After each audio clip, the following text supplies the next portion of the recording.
The following program deals with a controversial subject. The theories expressed are not the only possible interpretation. The viewer is invited to make a judgment based on all available information.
the top talents in the comic book business are here to tell everything they know.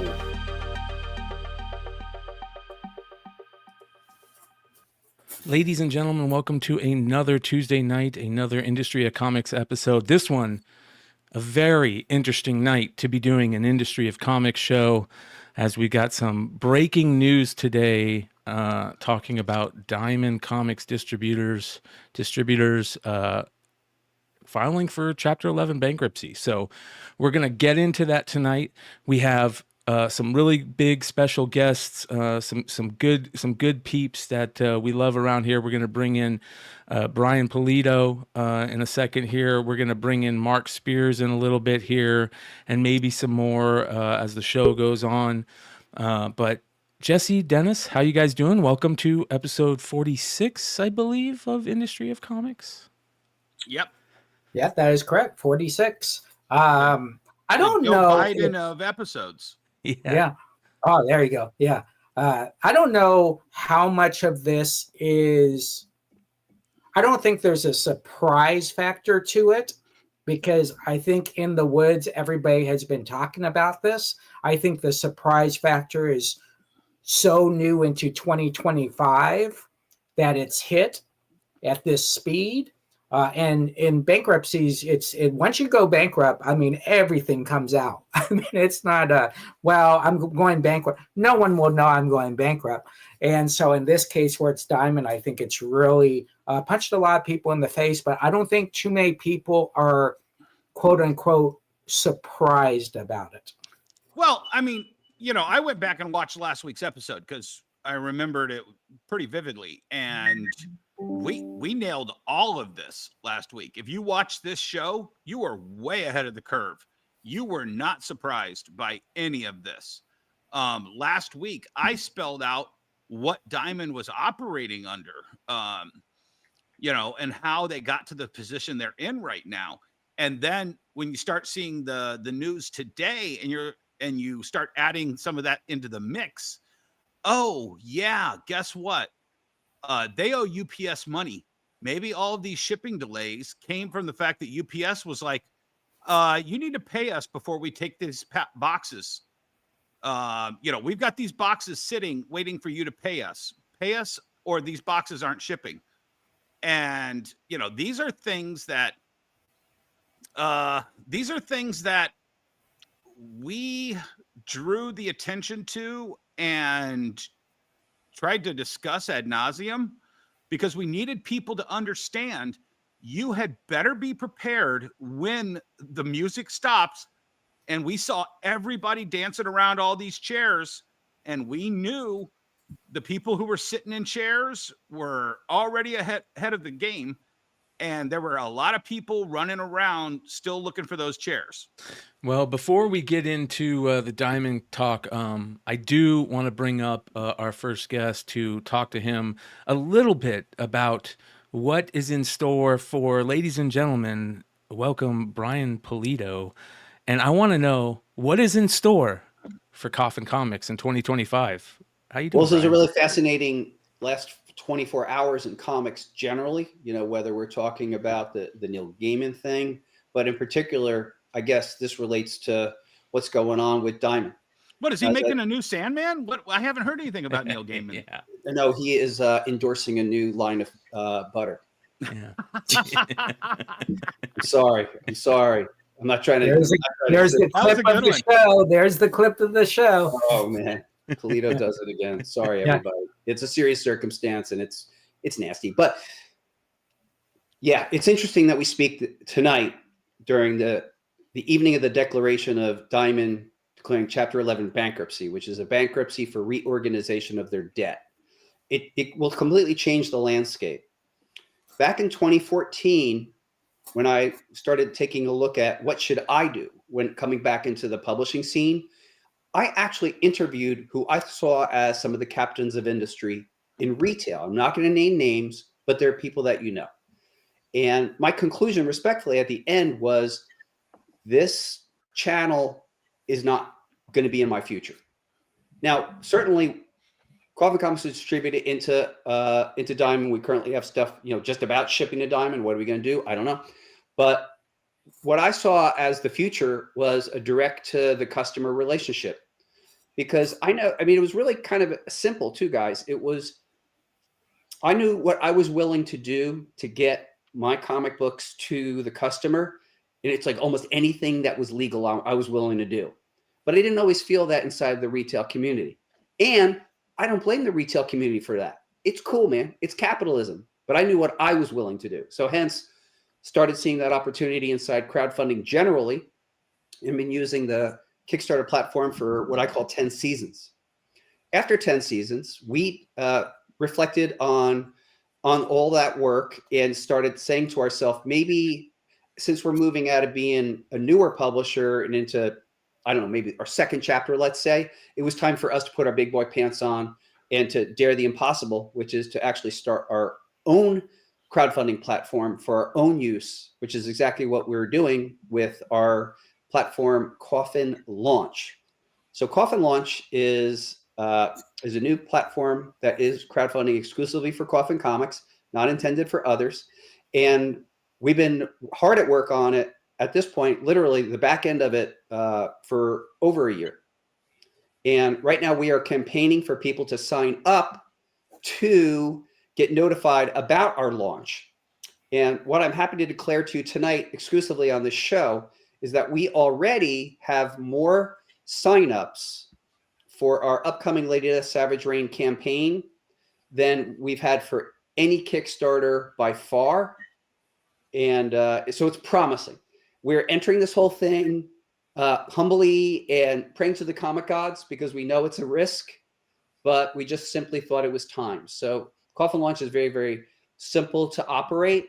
We take any savings that we've had from using other third-party platforms and simply pass them on to our customer. And we're audacious enough to actually, for the first 24 hours of our campaign, everyone who backs a physical tier is getting a full-color, double-sided Lady Death challenge coin for free. Sick. So that's shown right at the top there. So if you sign up and you back any physical pledge, something as simple as one of our premiere editions, we're sending you that coin featuring artwork by Diego Bernard and Mike Crone. So that is our call to action. I want to thank in advance already, and I'm sorry this is turning into a monologue and a soliloquy, but I want to thank, that's right, sir. Uh-oh, I'm getting coined. Yeah. Getting coined. Okay, let's see what we can do about that. Dennis, I was in Hawaii last month, and I'm out in the ocean, and I promise you, I still have that coin with me. There you go. It's funny that other than McClay, so McClay, next time we meet, drinks are on you, man. Hey, All right, so look, McClay, now I'm officially calling you out, so we got to get you right, or from here on in, you're a mark. Well, you can see right now, I am RSVPing on this because I was going to ask you, how do I get my challenge coin? And here's how I get my challenge coin right here. Right. So that's right. That's so I'm going to ask you a marketing question here. Yes, sir. All right. And this is a deep marketing, almost a subliminal question here. Okay. How did you come up with green? I thought in the space of crowdfunding generally, the color green means go, it means money, it's an aspirational color. So that color had a lot of value. And for sure, as you know, Jesse, I measure all that stuff.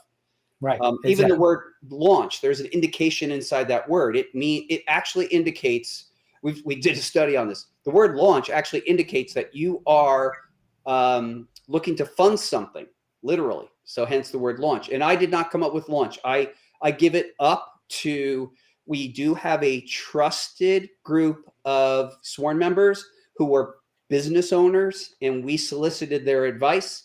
And Mike Madigan out of the great state of Detroit, you guys might know a little bit about that area, came up with the word launch, and we gifted, as a thank you, just as a beginning of thanking Mike, we gifted him a very rare Art Germ limited metal back in the day, limited to 13 that sells on eBay for $2,500. We're like, dude, thank you so much.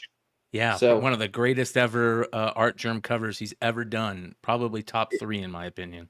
definitely a remarkable image. But yeah, so I guess this is a pretty interesting night because it's the end of one era, it's the beginning of a new era, a different era, another way perhaps for other project creators to get their material out to the world. There's going to be rapid change.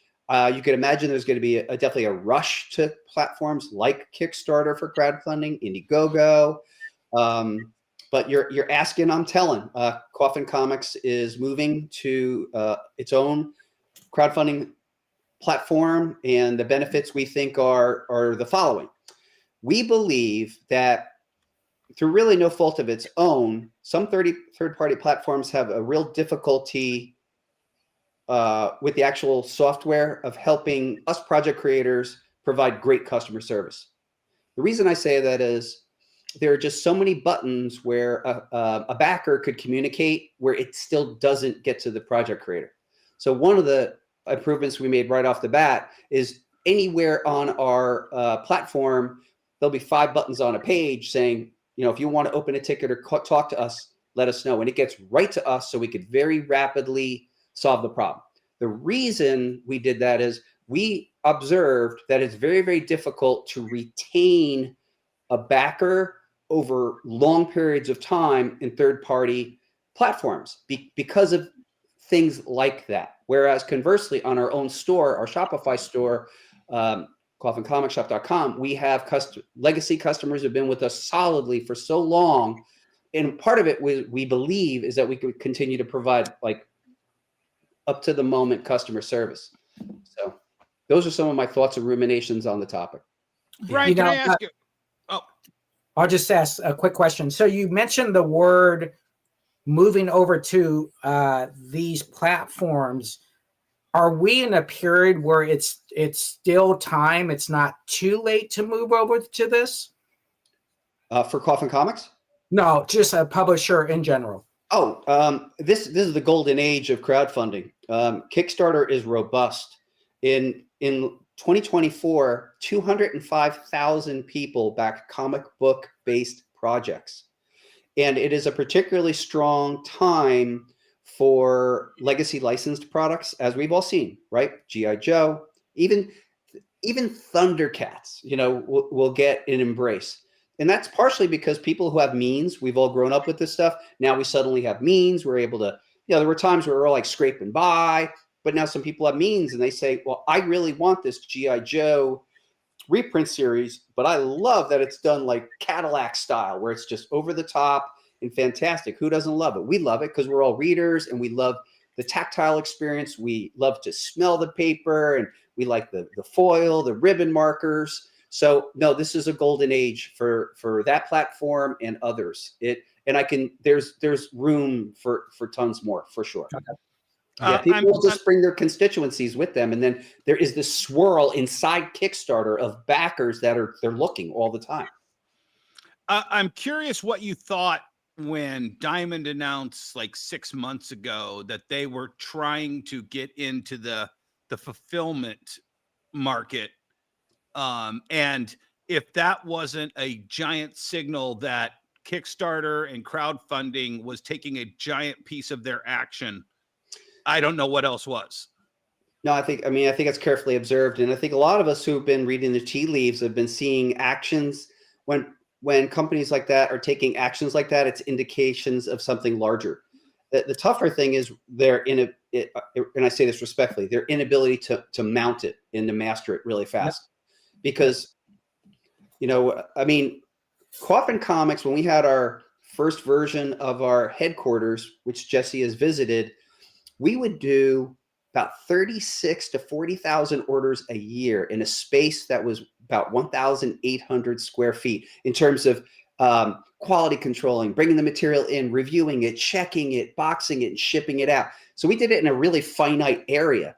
But I could only imagine the amount of space that Diamond had available to itself. Yeah, by far. One of the things, and you know what? Let me back up and ask one question. You have always made your launch of a Kickstarter a party. Is Yeah. that something that a lot of people don't understand? Can you expand, tell us about the philosophy about that? I mean, it's great that Mike Madigan bestowed us this word launch, because launch really has largely, if you go back and you look at it, that has been our style. So I'm always apt for, no matter what, let's make an event. Let's make a community based, let's make a ritual that we could all get together on, and let's create a peak moment that we could all agree upon, which is our exact moment of launch. So Jesse, I did my first ever launch party in the modern era at Jesse James Comics. We had a party, we had a cake, we whooped it up, we had a good time together. Then on our second one, it was crazy. We brought in a hearse. We put all mock-ups of all the books inside a coffin. We brought them in. I think bringing a little pomp and circumstance to what is otherwise a fairly solitary and sedate business, it's just fun. And my mission, as you know, even though I'm doing these rock and roll inspired supernatural comics and there's boobs and blood in there and all that kind of shit, look, that's the story. But as far as what we provide for comics, man, we just want to provide fun and excitement. So that's what's always informing me. And it only makes sense that if we're going to launch this book, whatever it is, and we feel proud about it, let's get everybody else in on it. And I think, look, I'm not particularly cynical about what I do in marketing. A lot of it is just kind of how it comes out naturally for me. But if you do an analysis of marketing, well, yeah, creating ritual inside your community and creating events and having people be part of those events only seems to make sense. Particularly all of us, there's an illusion inside the comics community that we compete against each other. That's an illusion. All of us compete against all things that gain people's attention. So that's everything from other entertainment, but just like the daily grind. Not everybody's having a good day. Some people are having the challenges of their life. Look what's going on in California. Some people are, they're having health issues. They're having life change issues. The attention, the demand and the competition for attention is high. So what I've always thought of, even since the beginning, back in the day where I would be doing these crazy enhancements like velvet or leather, it was attention getting, because I knew that I could not compete with the marketing that Marvel and DC could do. How I could kind of cut through the noise is by doing something audacious. So I would think of like, what would P.T. Barnum do? That kind of thing. What would a magician do to gain attention? But I mean, I think a lot of this grows out just naturally, dude. It's just like, this is what's in my heart about comics. Here's the other thing that I love about it. And to me, this is one of the most important things is you're creating memories, right? Yes. We all like have this nostalgia about the things we have, and you're creating these memories, these events. I talked about what was my favorite part of 2024, and it was two things. It was one, San Diego Comic-Con was such a great time because it created these memories with great friends. And the other thing was doing this show because it creates great memories with great friends.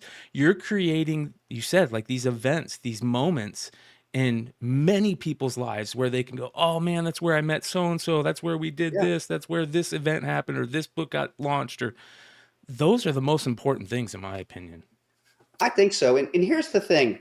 There are people who are fans of mainstream pop culture, and their interest tends to come and go. But in comics, our fandom, people who are serious about it, like we're in it for life. Yep. It's a different level. Like people.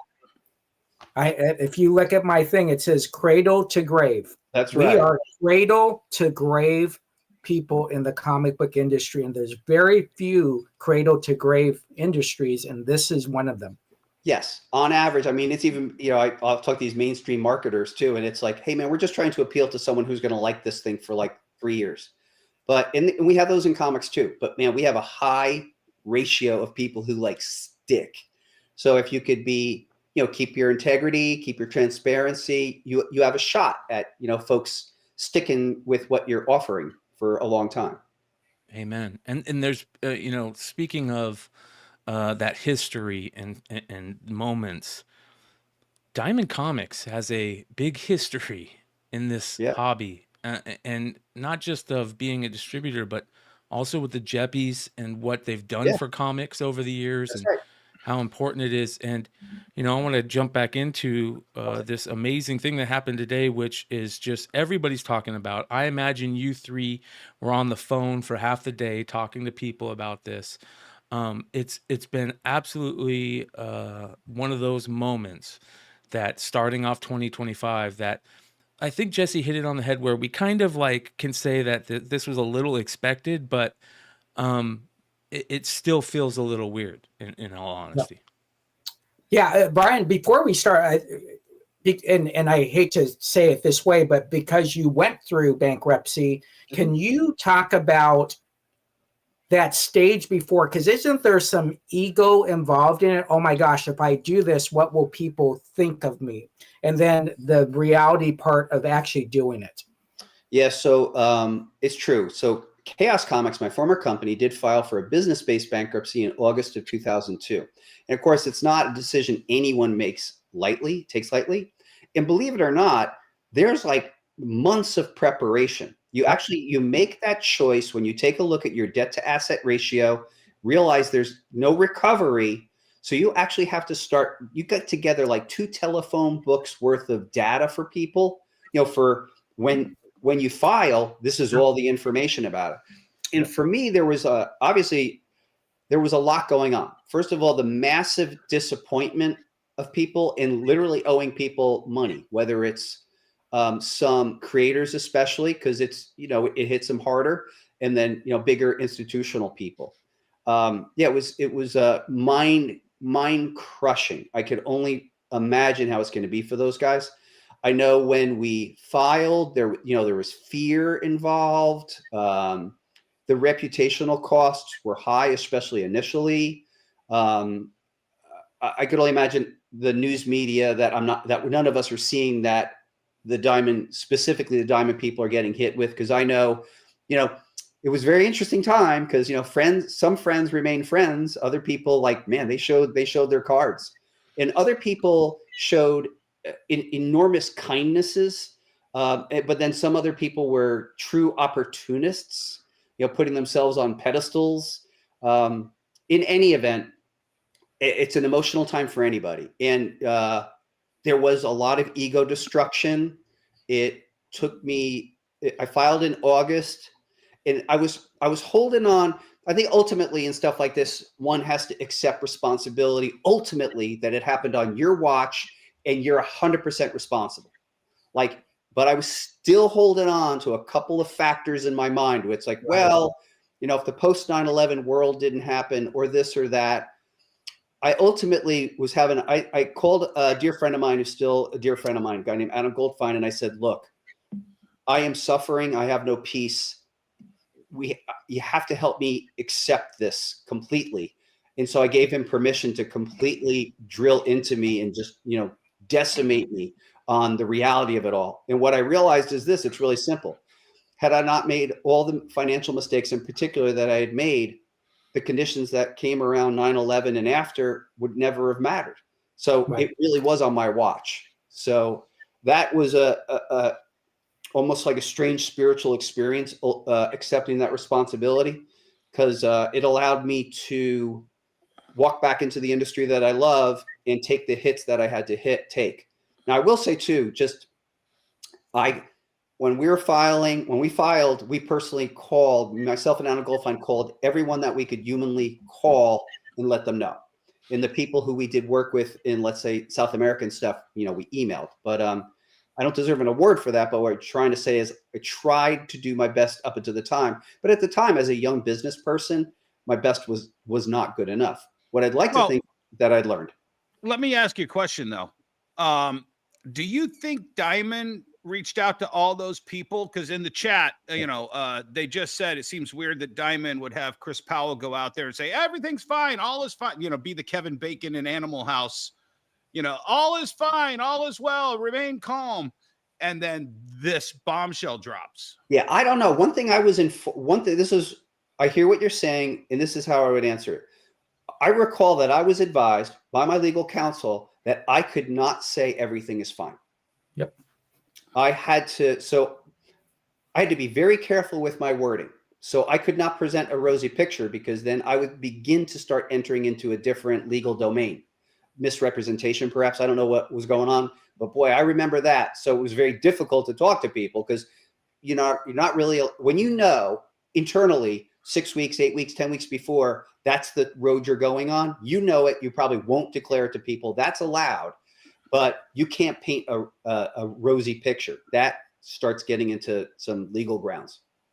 How long was your first day? And did that first day become weeks or months, or when did you wake up one day and say, you know what, it is what it is, let's move forward?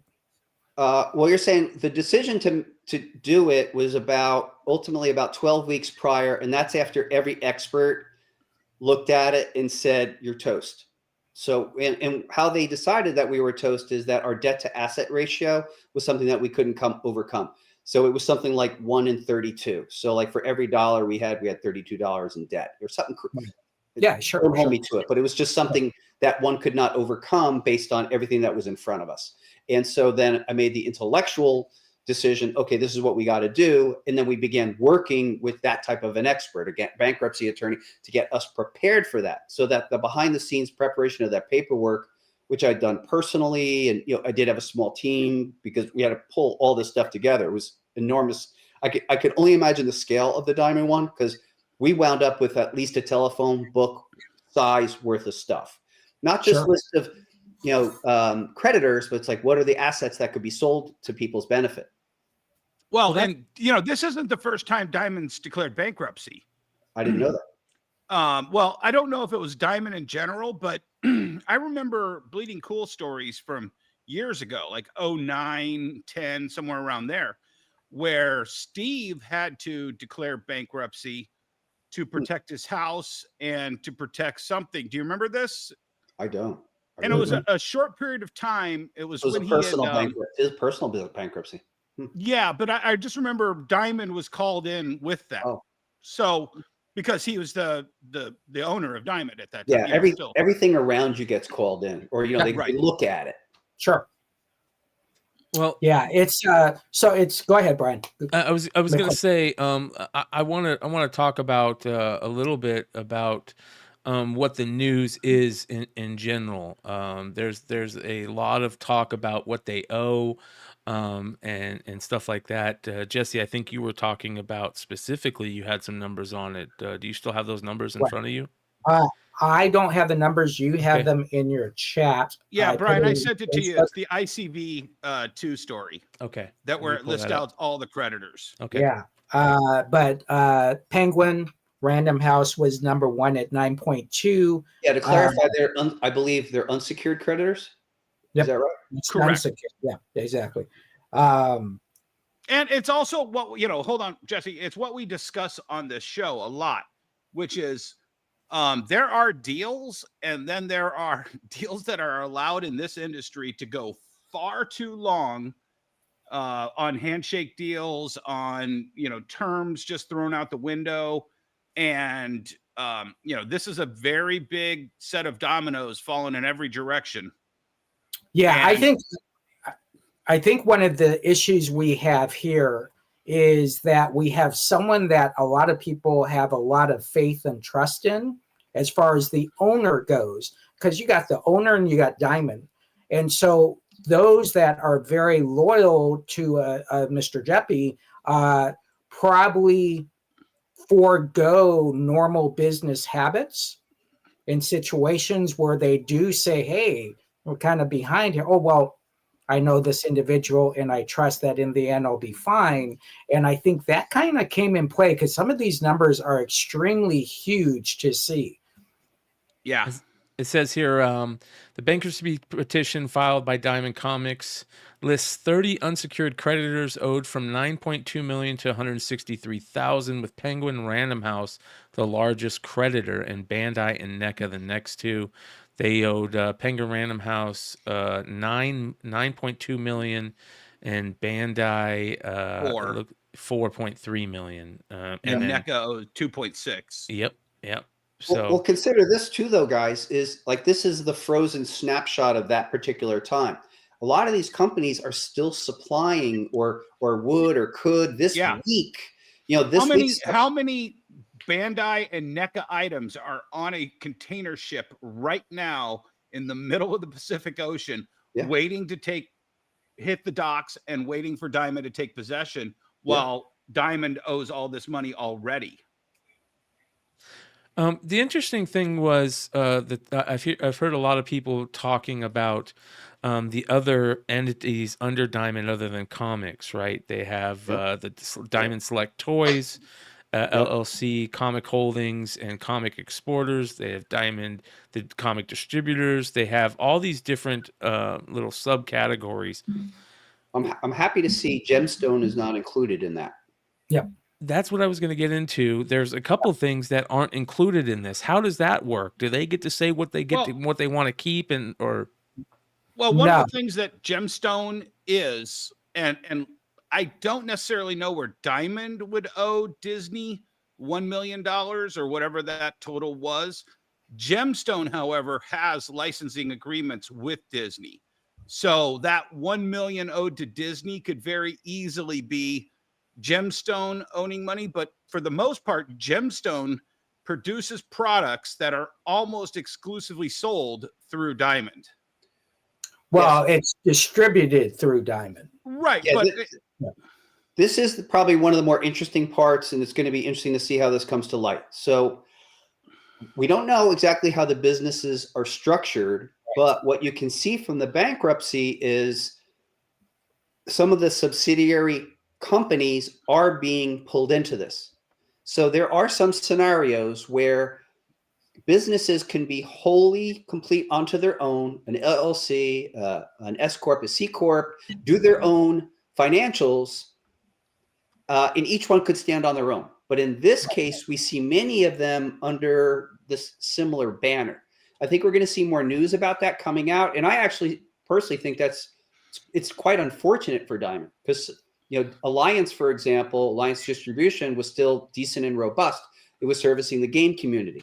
To their benefit, it appears like something like Gemstone is perhaps a business that is whole and complete onto itself. It gets its own financials, et cetera, et cetera. So it didn't get pulled in. But this part, I mean, I was sort of surprised at that part. I was surprised that the businesses weren't segmented. Right. Well, and Hake's Auction House is another one of the entities. Yes. And that is entirely a turnkey business. As long as, you know, all those guys over at Hake's and Mr. Hake's himself are putting out those catalogs, running those auctions. Now, of course, if Emmett's in the chat, he'll comment on it. He was very dissatisfied with using Hake's. And they are not Heritage, and they're not Comic Link, and they're not Comic the other one. Connection, Comic Connect. So, you know, they do have their own business entity that is a proven track record that Diamond bought them to add to the Diamond fold and to utilize them. So that might actually be a way out of this for Diamond to sell off some of these things that, you know, they have in their possession, or the, you know, the Jeppy, Citizen Kane vault, the Citizen Kane vault that Steve has. Yeah. You know, this might actually be one of the ways to start generating that money to come back into the Diamond fold to pay off these debts. Yeah, it looks like it probably was like Jeppy or whomever separately owns Hague, separately owns Gemstone, but the other ones are under the same banner, which again, I think is in a sense just empirical business stuff. It's like unfortunate for them. Yeah. Right. And if you look at the paperwork, if we have the actual filing in front of us, there could be things in there that say business X, business Y, and those businesses aren't actually identified at this point. So I would not roll anything out at this point. I think once we get a full look at it, I think we'll have a better understanding. At the end of the day, listen, in my opinion, this is a very smart move on their end. Give them a chance, use what the government allows them to do, ask for this moment of time to get their business going, and let's see where they go from there. This is a lifeline that they have one chance to take advantage of. Yep. Well, let's look at other companies in our industry who have filed and have come out better on the other side. Probably number one is Marvel. Marvel Comics filed for Chapter 11 bankruptcy in late 90s. Todd McFarlane Productions sought that protection as well and came out on the other side. So it can happen. Yeah, I think it's this is then be a community thing. I think as you see many publishers today making statements, and many of these young publishers, fast to the gun, opportunity to get some airtime. But this is a long man's game. This is a long man's bankruptcy. And I think the smart people know, listen, you got to play on the good side right now, play on the good side of Diamond, the good side of Jeppies. If they come out of this, you are in great shape. And I think that's the way you have to run it. A lot of people were very throw them under the bus today, and people remember that stuff. I unfortunately, that's just the way it works. And I think on our end, listen, I had a great run with Diamond. I actually started 43 years ago, the same month Jeppy started Diamond, the same month. So it's crazy. But at the end of the day, I do solely believe this was the right decision. Maybe a little bit late in the game, but this is the right decision for him. I thought this was pretty interesting. This was on Comic Cron's website, and I love graphs like this that give you an idea of how things have changed in 4 years. Oh, neat. This is unbelievable to me to see. But what did I say last week? I said exactly that number without seeing this. Yeah. Diamond has been operating on 20 to 30% of their operating, revenue for the last 2 to 3 years. Yeah. Nobody can survive on that. Yeah, I mean, that was another thing I remember too, is, scaling down to meet the lack of demand is brutal, super hard. Yeah. Yeah, I would say, I mean, look, I'm going to come off, I'm going to explain where I'm at emotionally on this stuff, because like yourselves, I saw a lot of people, quick to make certain comments on the feeds, but I actually found today kind of felt like a death. It's been, I've had to talk to my staff about it, kind of give people like, how are we going to travel this road? But anyone who's had a relationship with Diamond, it's complicated. I've had a decent relationship with Steve and Josh, and they've been good guys to me. I know that sometimes, Diamond was tough to be an independent comics publisher through Diamond, but it's just tough. It's still kind of like a death in the family. And well, everybody was tagging me thinking I was going to be spiking the football today, because I've been very vocal, for many years with Diamond. Yes, that's true. And I had to explain to a lot of people, I was vocal to Diamond because I knew I was married to Diamond and I had kids with Diamond, my store, and I wanted Diamond to stop drinking and stop beating me. Yes. I wanted to make Diamond a better spouse, a better partner. And Diamond, sadly, didn't take my suggestions to heart. Yeah. And eventually I had to divorce Diamond. I had to figure out where I could go where I wasn't reliant on Diamond. Now, that was the decision I made. But sadly, so many of our brothers and sisters in retail cannot and would not take that path. Yeah. That I was telling them, you need to figure this out, because when the music stops, you might not have a chair either. And if your livelihood depends on Diamond, you're fucked. Yep. Yeah, but I want to say not every retailer out there had what we had when we left, right? Right. And so I had a better opportunity when I left, as one being the first to say, listen, I'm staying in business. Yeah, my bill every week my bill every week with Diamond was 10 to 15,000 a week. And to give up that 550 box holders, but I then saw the other side and I was like, I'm willing to make that jump. Yep. Not every store can do that. And that's a very small percent that can do it. Yeah, but you also, it was great, Jesse, because I was right there alongside you, we're pals talking, and you just saw an opportunity that naturally you had passion for. Yep. You discovered this, a way of selling that was new.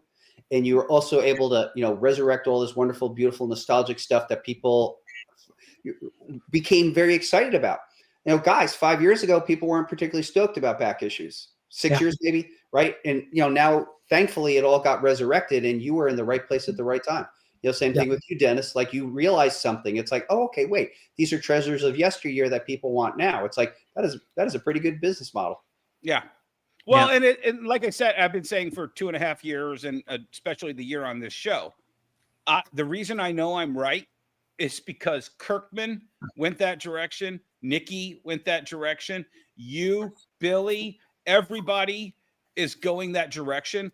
You know, we don't need to come up with this new shiny gleaming turd to keep continuing. We can go back into the back stock and start mining the nostalgia for the better. Yes. Yeah.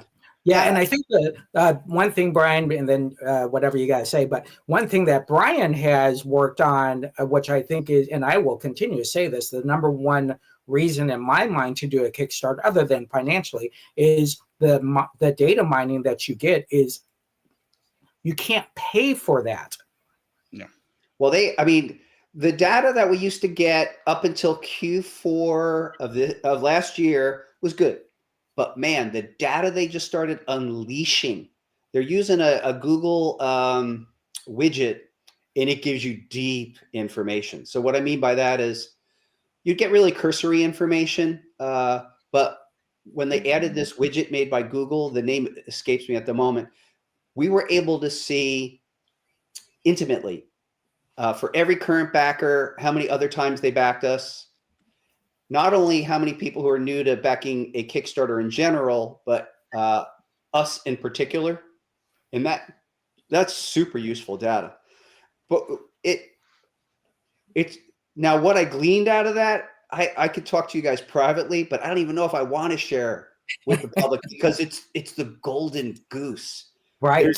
There is some serious data in there that is very instructive, but it's really based on a lot of principles a lot of us simply understand about comics. And in its simplest sense is no matter what happens, people come and go. Well, and the thing is, when you look at the guys that are doing this right, I look at you, I look at Billy, I look at Ethan, I look at even Eric July, who started out just in the last couple of years. Yeah. You've got to talk to your audience directly. You've got to explain who they are supporting and why they are supporting you. And, you know, whatever you want to, you know, politically or non-politically, there's a million ways to skin this cat. Yeah. But the people who are going to succeed in the future are the people who are authentic with their fandom and go directly to them and explain to them why you support them and who they're supporting you. All right. So I got a couple questions that I want to ask coming from the collector standpoint, because a lot of people are scared and they're wondering what's going to happen if Diamond, you know, goes kaput and with their comics. Are they still going to see their same comics that they normally see in their comic shops? Are smaller creators going to still be able to get their comics in the comic shops? I think it's going to be tougher for them. Yeah. So let's kind of get into that a little bit. You hit it on that. You said a really crazy thing right there. You think it's going to be tougher for smaller publishers or smaller creators? I'm not really sure, but I do think that the larger pubs are going to be fine. There's some indication that those newer distributors are closing the gates to smaller pubs because it's not worth their effort. So yeah, I think it's going to be tougher. So where Diamond left off is they had Dynamite plus, you know, all the quote unquote back catalog publishers like ourselves, you know, the Broadswords, etc. And people are smaller, frankly. And I think Broadsword will be fine. However, God knows, people who are just entering the game now, they're going to have to use a different platform. Because I think, I don't know this to be true, but I get the sense that these newer distributors just don't find enough of a return working with the like super small creators. Well, but Brian, you've been in the back of the catalog a lot of times. The whole time, dude. Exactly. Okay. I mean, you paid for a couple front covers every once in a while, right? Yeah. Yeah. But that's not how you find your audience. Not at all. You're going to be, if you're buried in the back of that catalog, you are literally buried back there. Yeah. And it takes you, the person who's buried back there, The creator, yeah, get off behind you. Retailers, go to this page. This is my solicits for this month. Yes. You have to do the work. Even if you make it into that Diamond catalog, you're not guaranteed of making it in the Diamond catalog. Yeah, and there's no coasting in comics. Like there's no like, I mean, we'll squeeze a little like vacation time in between Christmas and New Year's, but I promise you, like we're back deep in the game. Like it's, every day is a new day. Even like today was a big day, right? We had to sit down and talk about it. There's no free lunch in comics. And yeah, you got to go get it. Like my father said something that just stuck. And he's basically, he just said, he's like, no matter, his answer to everything was make it happen. Yep. Dad, this, make it happen.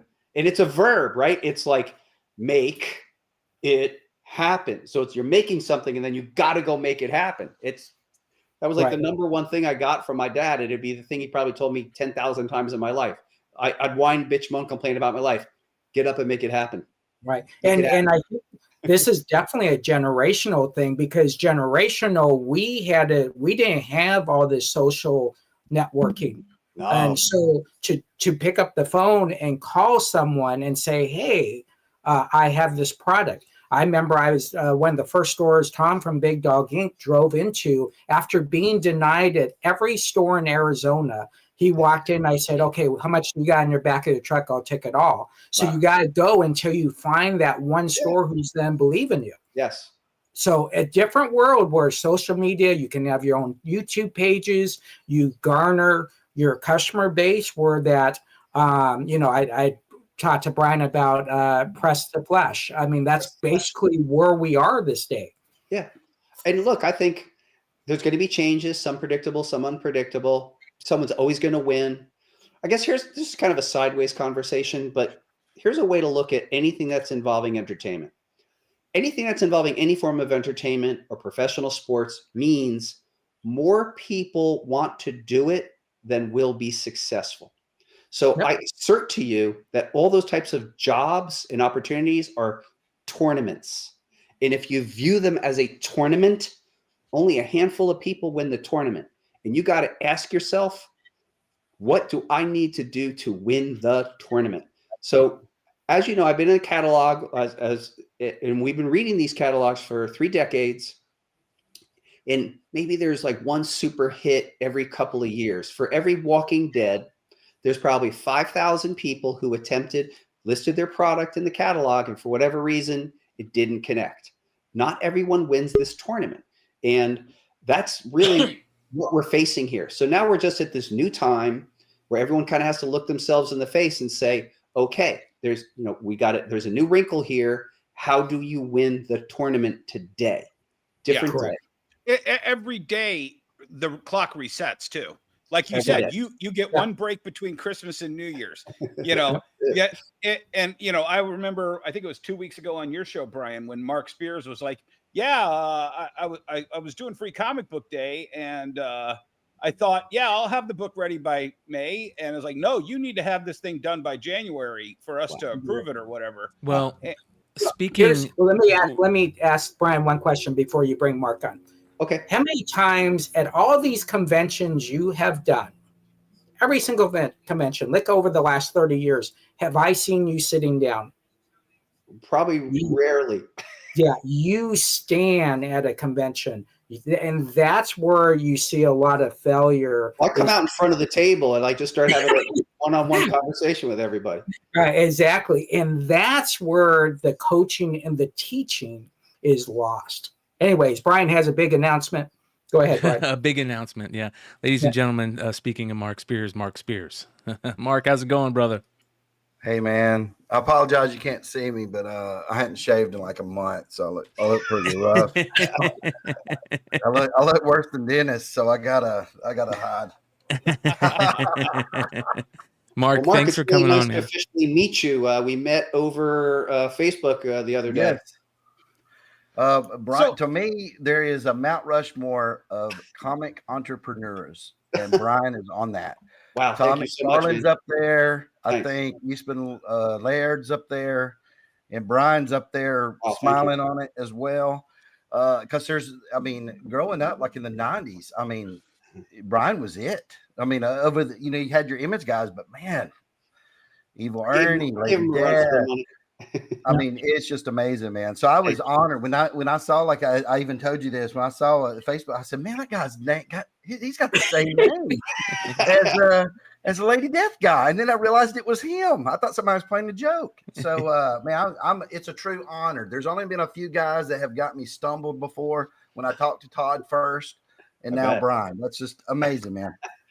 It's amazing. Well, thank you so much. That's really gracious of you. And for me, I'm very late to discovering the work of Mark Spears, which is strange because I am a total monster kid. But then very recently, I started learning about your work and tracking down where you began with cards. And I've seen all the covers, and I acknowledge you for your total monster kid spirit, your utterly unique palette that you use. And I could tell that you just love this stuff. And that's like the best compliment I could pay to anybody. I mean, your skill goes without question, but just I could see the love in the work. Big monster fan. That's why when Lady Death and stuff came out, everything you published back then, it was just amazing. I just ate it all up. Thank you. But yeah, I love horror movies, comics, Famous Monsters of Filmland, Basil Go-Go's. I basically just throw everything in a blender and just mix it up and try to put my best spin on it. And that's what I do. I think one of the more fun things you've been able to accomplish is using your monsters in comic book homages. They're a hoot, right? Like your Spawn homage, etc. In Infinity Gauntlet, they're all a hoot. I just watched a Quentin Tarantino retrospect where he talks about Abbott and Costello meet Frankenstein Frankenstein. Yeah. And he basically goes through, and I couldn't help but think about Mark the entire time I'm watching this, because he's like, and my favorite movies were, these screwball comedies mixed with and horror movies were my other genre, and I didn't even know what a genre was, but I knew that putting these two together was like chocolate and peanut butter. And it was just a simpler time where you could have Abbott and Costello meet Frankenstein, and everybody knew all the players in that game. Oh yeah, and they're actually really good movies. They're great movies. Yeah, they're scary when they're supposed to be scary, and funny when they're supposed to be funny. I grew up on those movies, man. I'd go over to my grandparents' house and down in Maryvale, and they'd sit me in front of the old school TV, and they'd put in an Abbott and Costello VHS, and me and my brother would sit there and watch Abbott and Costello and Three Stooges, and that was I still watch old movies today because it gives me that feel of home and nostalgia. But since Mark is up here, and a lot of people in the chat were asking how you think you're going to be affected by what's going on with Diamond. Has Keenspot reached out to you at all, Mark, about all this? I mean, you have any thoughts? Yeah. Wow. I woke up today because, I work very late doing my stuff. So I got up probably about 1 o'clock, and I go to my emails. I got 50 extra emails than normal.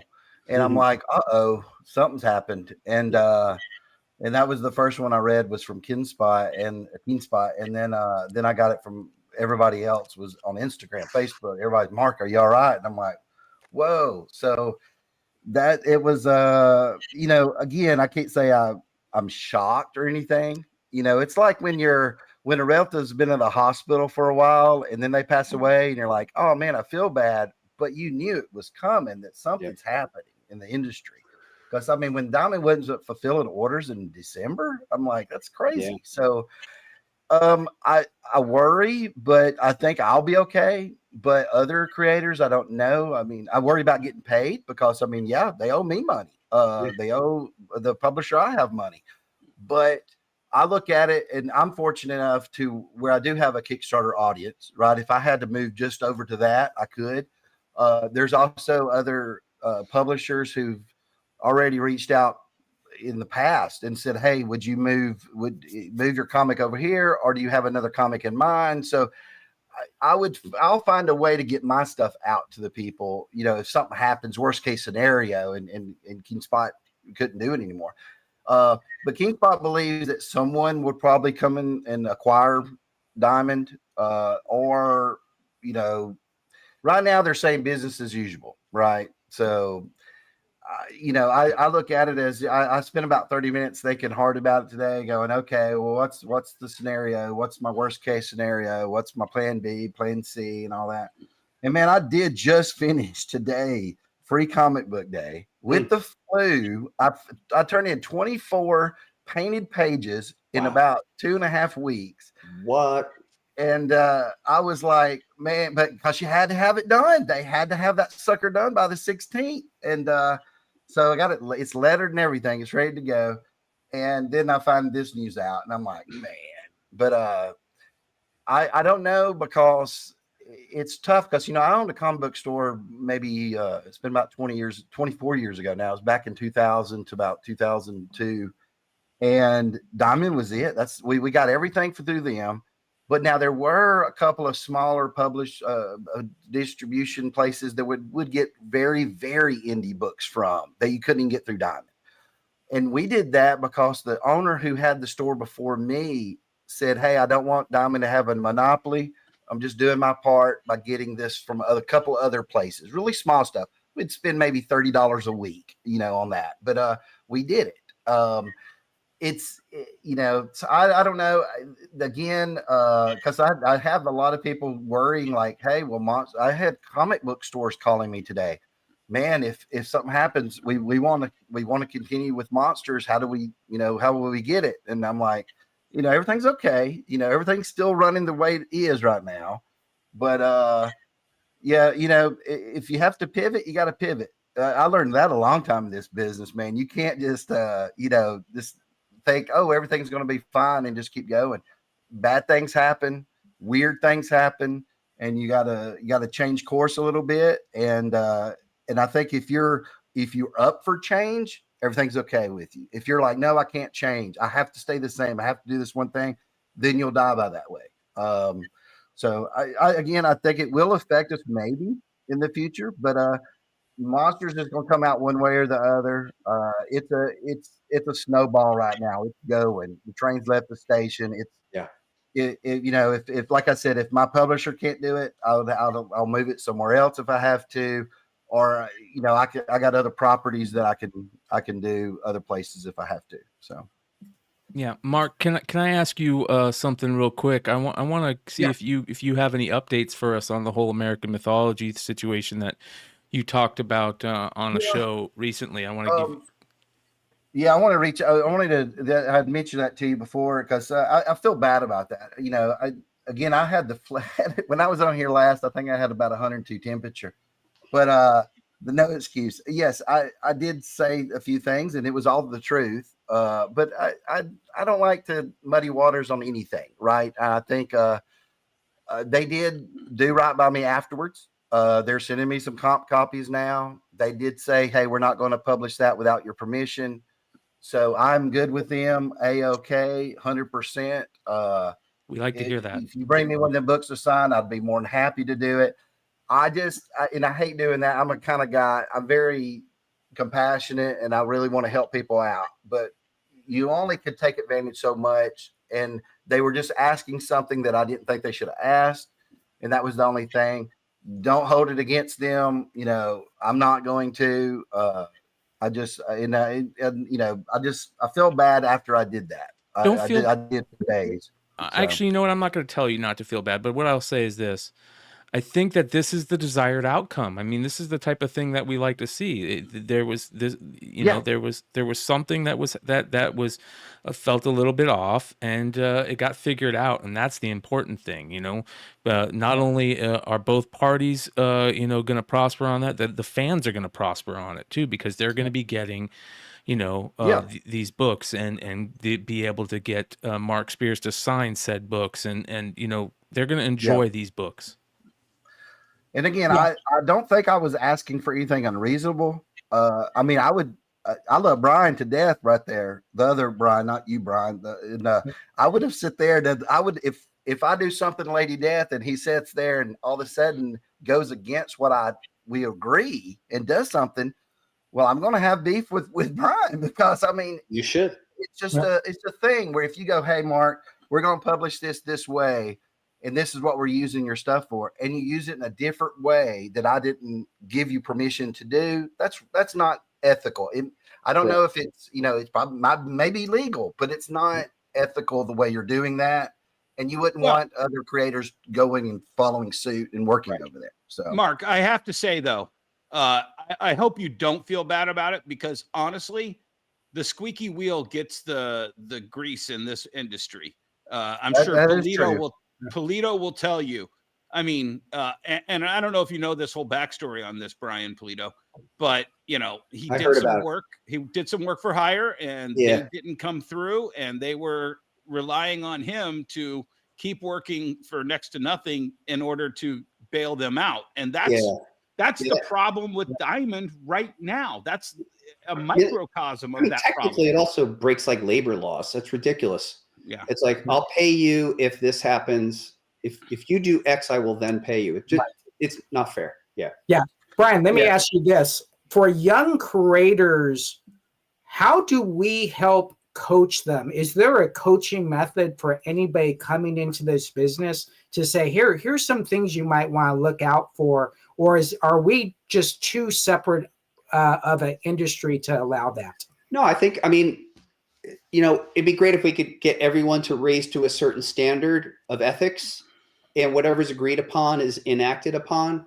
I think if I was coaching a younger creator, no matter what, you should have an agreement, and you should review that agreement on your own or with counsel, and you should be comfortable with what it is saying.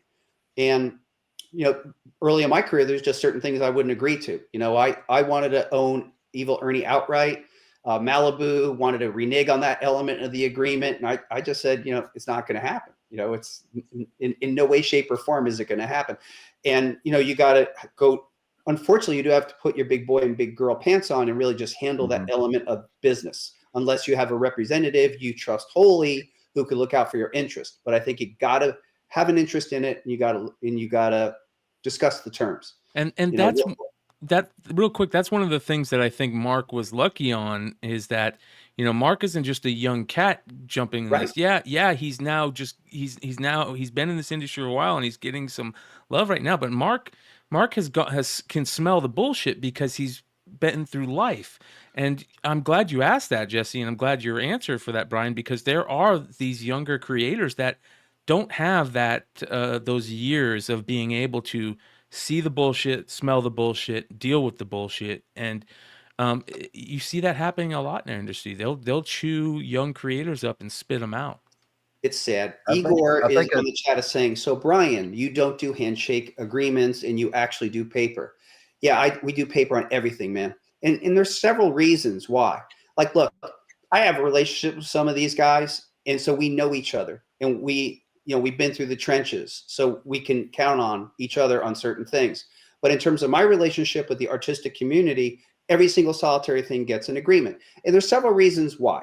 An agreement is actually a management tool that other people in your company can use to enact what it is that you promise people. So for example, in our agreements, we talk about comps, right? So that element of the agreement then goes to the fulfillment department. So when it's time to do the comps, that part is taken care of. So, sometimes a handshake deal on a broad concept is one thing, but to enact an agreement of terms between two parties, you need something in writing so that it could be managed. Great point. Yeah, that's a great point. That's how we use it. It's both people too, like you're saying. Yeah, it's you could start it out with a handshake, but that agreement's I don't think I've ever done anything that an agreement hasn't been there, at least at the end. Like when you turn it in, they'll want you to put it on a voucher where it has the agreement on the voucher or something. Yeah, that was what the artwork was used for, what issue number, and like you said, comp copies, things like that. So yep. Well, and Mark, I wanted to just say, I don't know if you've watched this particular show and my comments, but you have been one of the biggest needle movers in the last year, in my opinion. And I saw that kind of as a parallel to where Brian Pulido is and what he's doing to move his own personal needle in this industry. And when we were kind of spitballing this idea for tonight's show, I said, I really want to get Mark and Brian together because I don't think there's any two people in this industry at this moment that are moving needles for themselves better than the two of you right now. Yeah, I think the thing is, and what I admire and studied about Brian, I studied about Todd, Eastman, all those guys, is because when there's something to be a creator, but when you're a creator and you're betting on yourself, right? When you're an entrepreneur, and I'm 49, like Awesome. Brian was saying, you know, I've been at this for many, many years, but as an entrepreneur, it's a little different, you know, the way you approach things, right? So because you're sitting there, like when I started doing the trading cards, so I basically had to build my own business up doing trading cards. Yeah. Then I sit there and said, okay, now that I can do this, I know how to do this. Let's switch over and do comic books.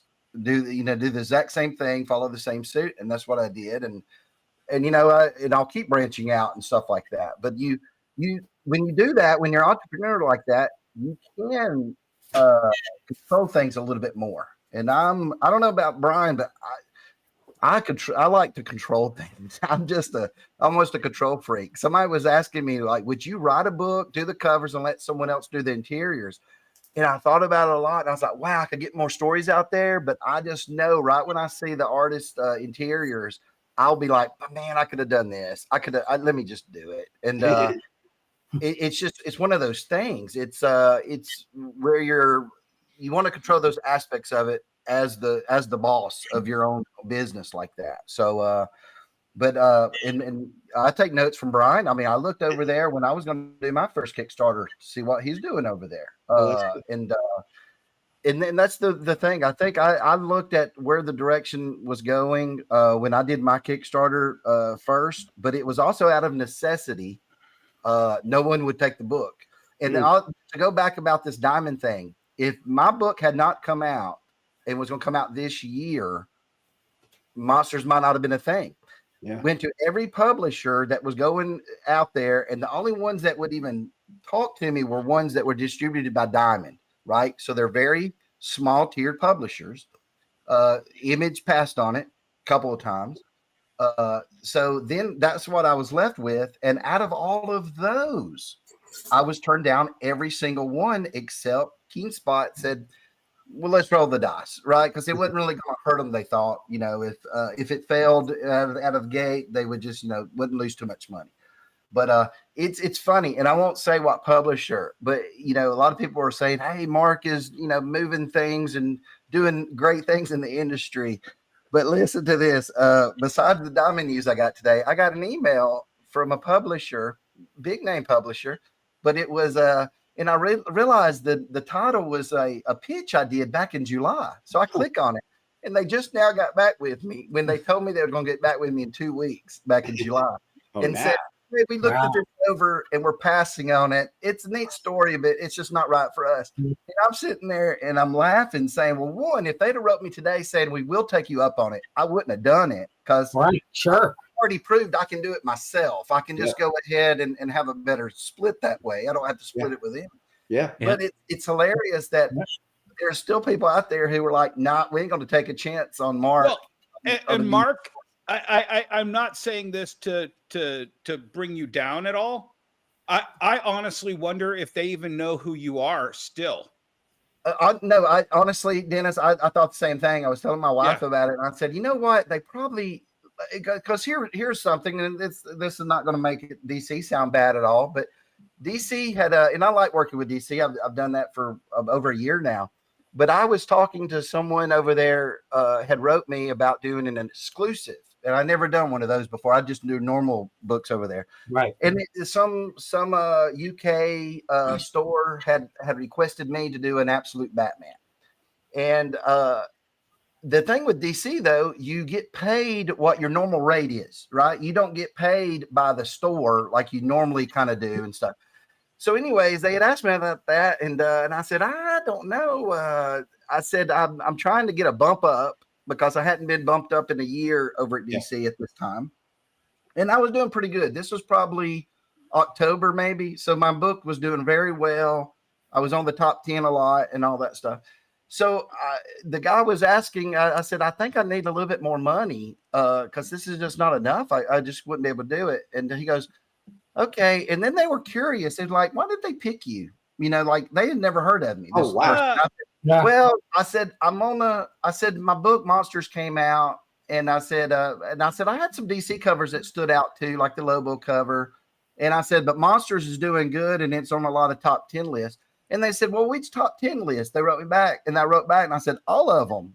And, and it was just like, they had no idea. And it's crazy. nothing against them at all. Yeah. It's just the industry, man. It's just the industry. They don't, a lot of people don't know. Like, hey, Brian didn't know who I was probably a few weeks ago. It's true, dude. I did not. And then I'm looking at your cards and I'm like, I'm also like a non-sport trading card collector and monster collector. I'm so late to the game, but yeah, like now I'm all in.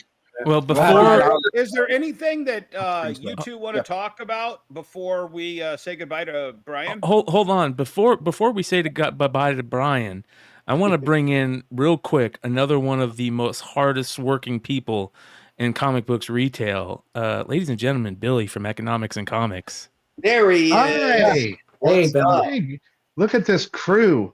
Yeah. I gotta say to everybody, hi, and a special hi to Brian Pulido. I miss you, brother. My friend. Yeah. It's you. I miss you. I will see you very soon, I promise. Yeah, man. Let's socialize.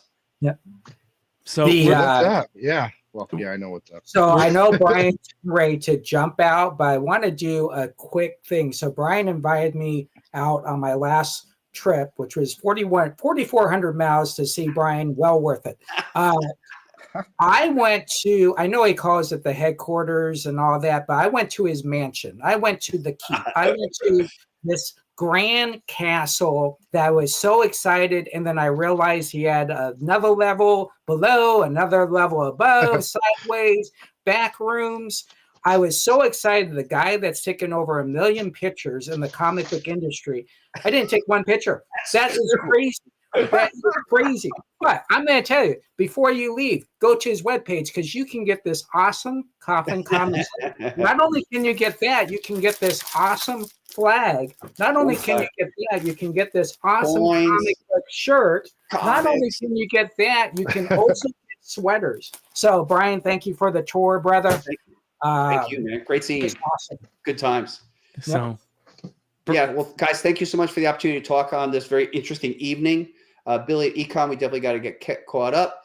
And Mark Spears, so great to meet you virtually. And I look forward to anything that is to come between us very much. I'm excited about what we're discussing.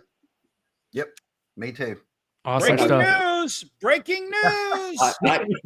I didn't say nothing. Let Mark say whatever he wants to say. You guys have a great night. It would be a pleasure to do something in the future with Brian. Let me just say that. So There we go. All right. Much love, brother. We'll talk to you soon. Peace out, man. Thanks, guys. Have a All great right, night. later, Brian. One of the best, you guys. He's one of the good guys in this industry, and we love him over here, and that's for sure. Mark, well, and it was so important to, for us to have Mark and Brian on the same show. But as the news broke this morning, I'm like, I really want to hear from Brian about being on the inside of Diamond owing you money from in the past and being on the other end of it now, not needing Diamond's money. I think that's really important. It's what we talk about. The pivot away from having one company that's on shaky ground, giving you all of what your sustenance is. Yeah. Mark, the one thing I have a question for Mark real fast, and then we'll get into Billy. Mark, Brian kind of grew up in the wizard world where we were introduced to Brian in every wizard comic to the point where we were blood brothers with Brian Pulido on Wizard, including Billy and the Image guys. You kind of have come to light with the social network group actually accepting you and pushing you at these levels that I've never seen pushed before on a creator. Can you tell us the experience that you've experienced with that new content creator world? Yeah, that's kind of interesting. I think I watched the show last week. Dennis was talking about that, about the social media and all that stuff. Because there is no Wizard anymore, and that's sad. Because when I was a kid, man, that's what I dreamed of. I was like, one day I'll make it. I'll be a Wizard, right? And I'll see my name in that price guide. Man, I couldn't wait.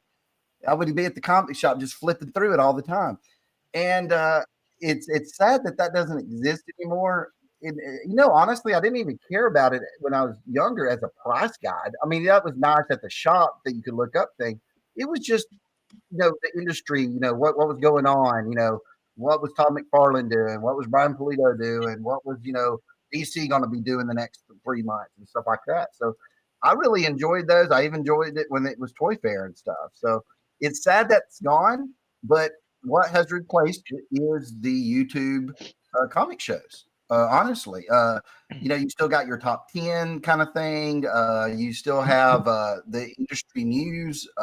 What Brian does over here basically is a live action Wizard. And a couple other channels do similar things, and some of them do comic reviews to just go through each book, like Robbie over at Pop Culture Philosophers and stuff like that. I know him really well.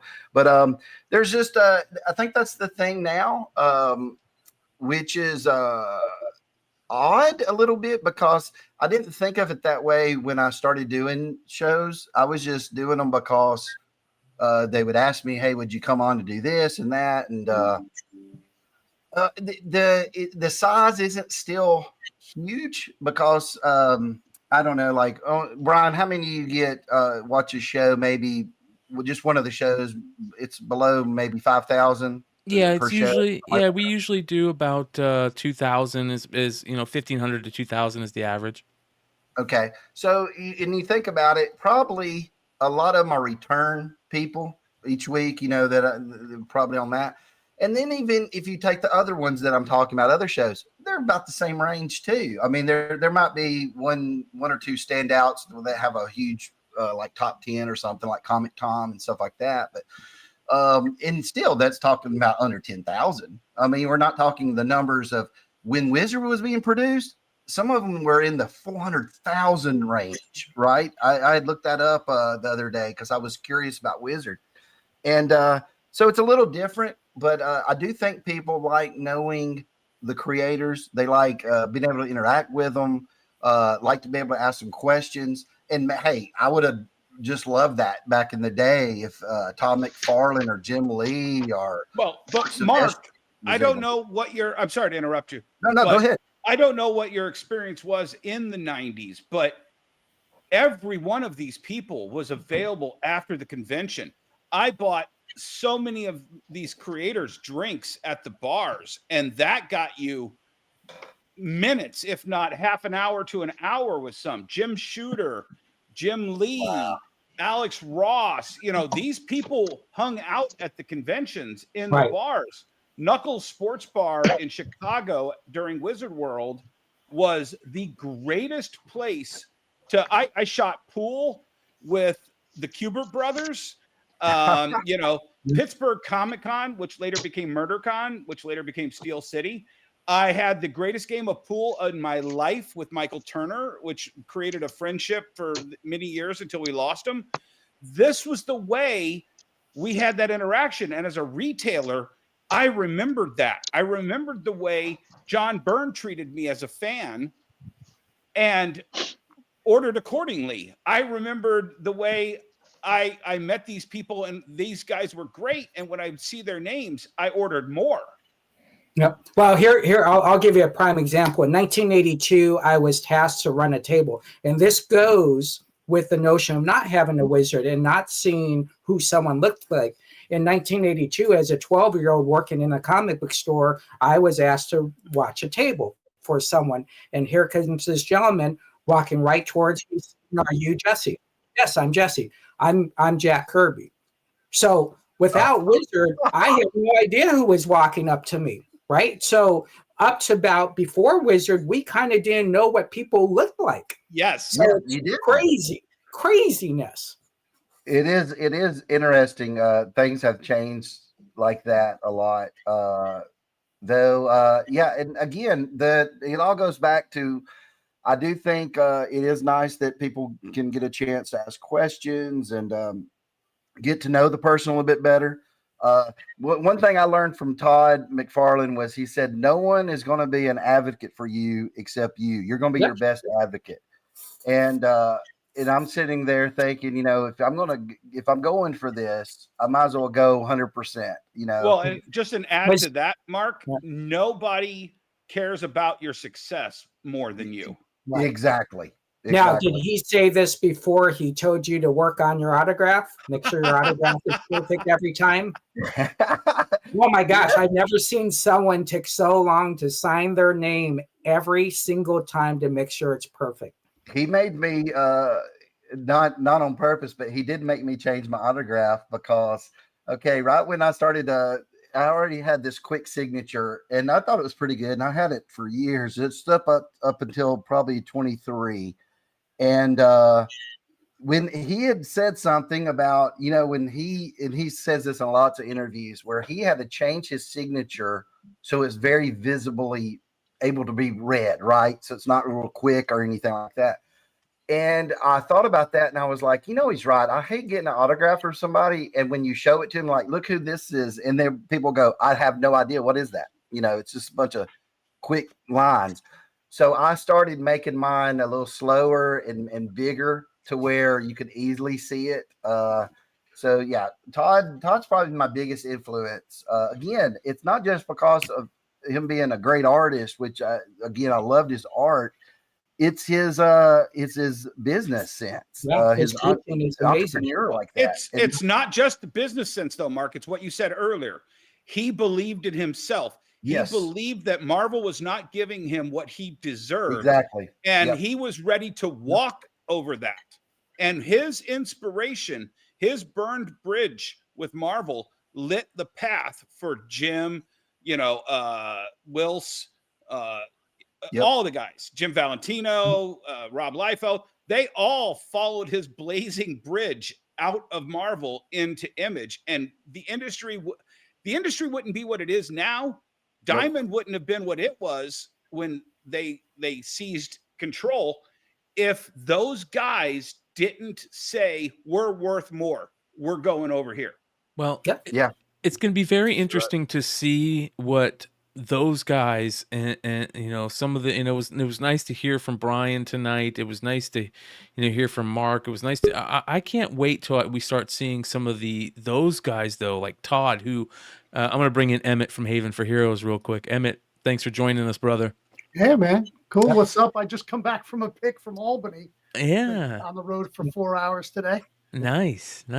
All right. So one of the things that blows me away about McFarlane, the reason I'm bringing him up is, Todd talked about that story about, him going to Steve and saying, after Rob and Jim had left Image and saying to Steve, hey, we really need your help because after Jim and Rob take their IPs away from Image, we don't have that many books that we're putting out monthly, and we're going to lose our rating at Diamond and the Previews magazine.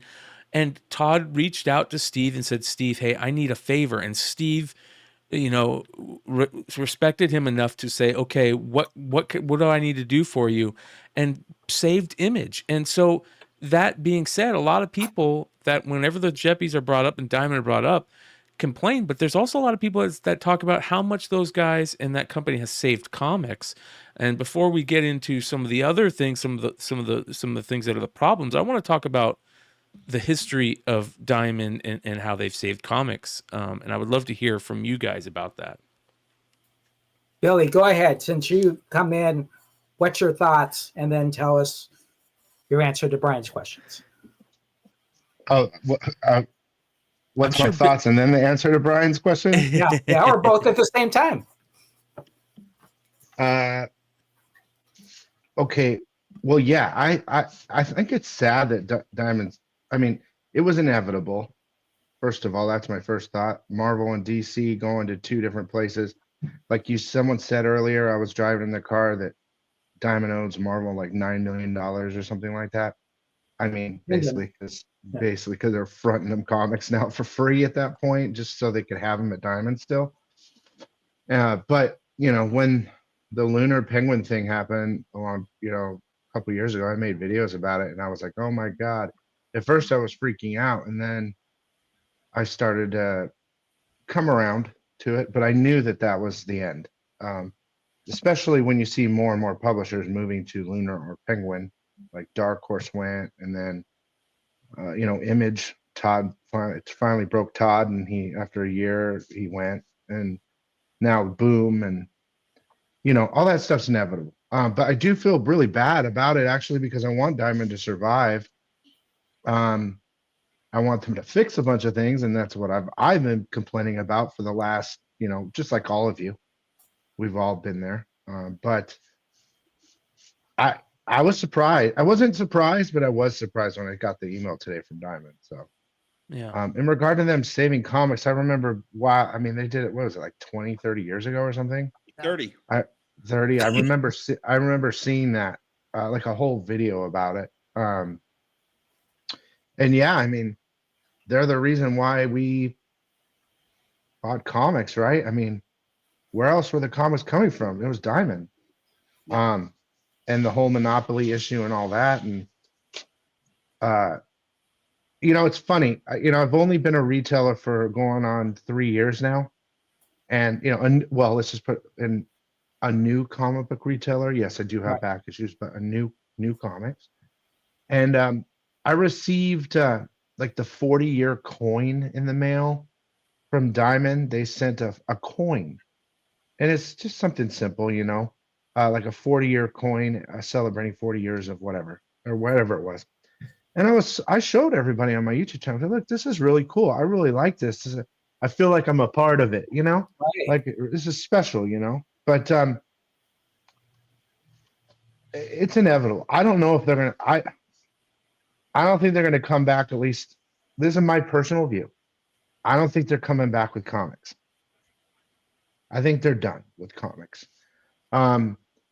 I think the rest will find a place on one of the sides, Lunar or Penguin, and that will be it. Because like you guys were saying, they're running at about 20% of what they were before the move. Less. You can't survive on that. No. And we see the numbers. You see what type of debt they incurred with Marvel trying to stay alive. DC apparently didn't want to play that game, so they didn't. They didn't give Diamond the opportunity to sell, which was smart from DC, I guess, because then they would owe DC.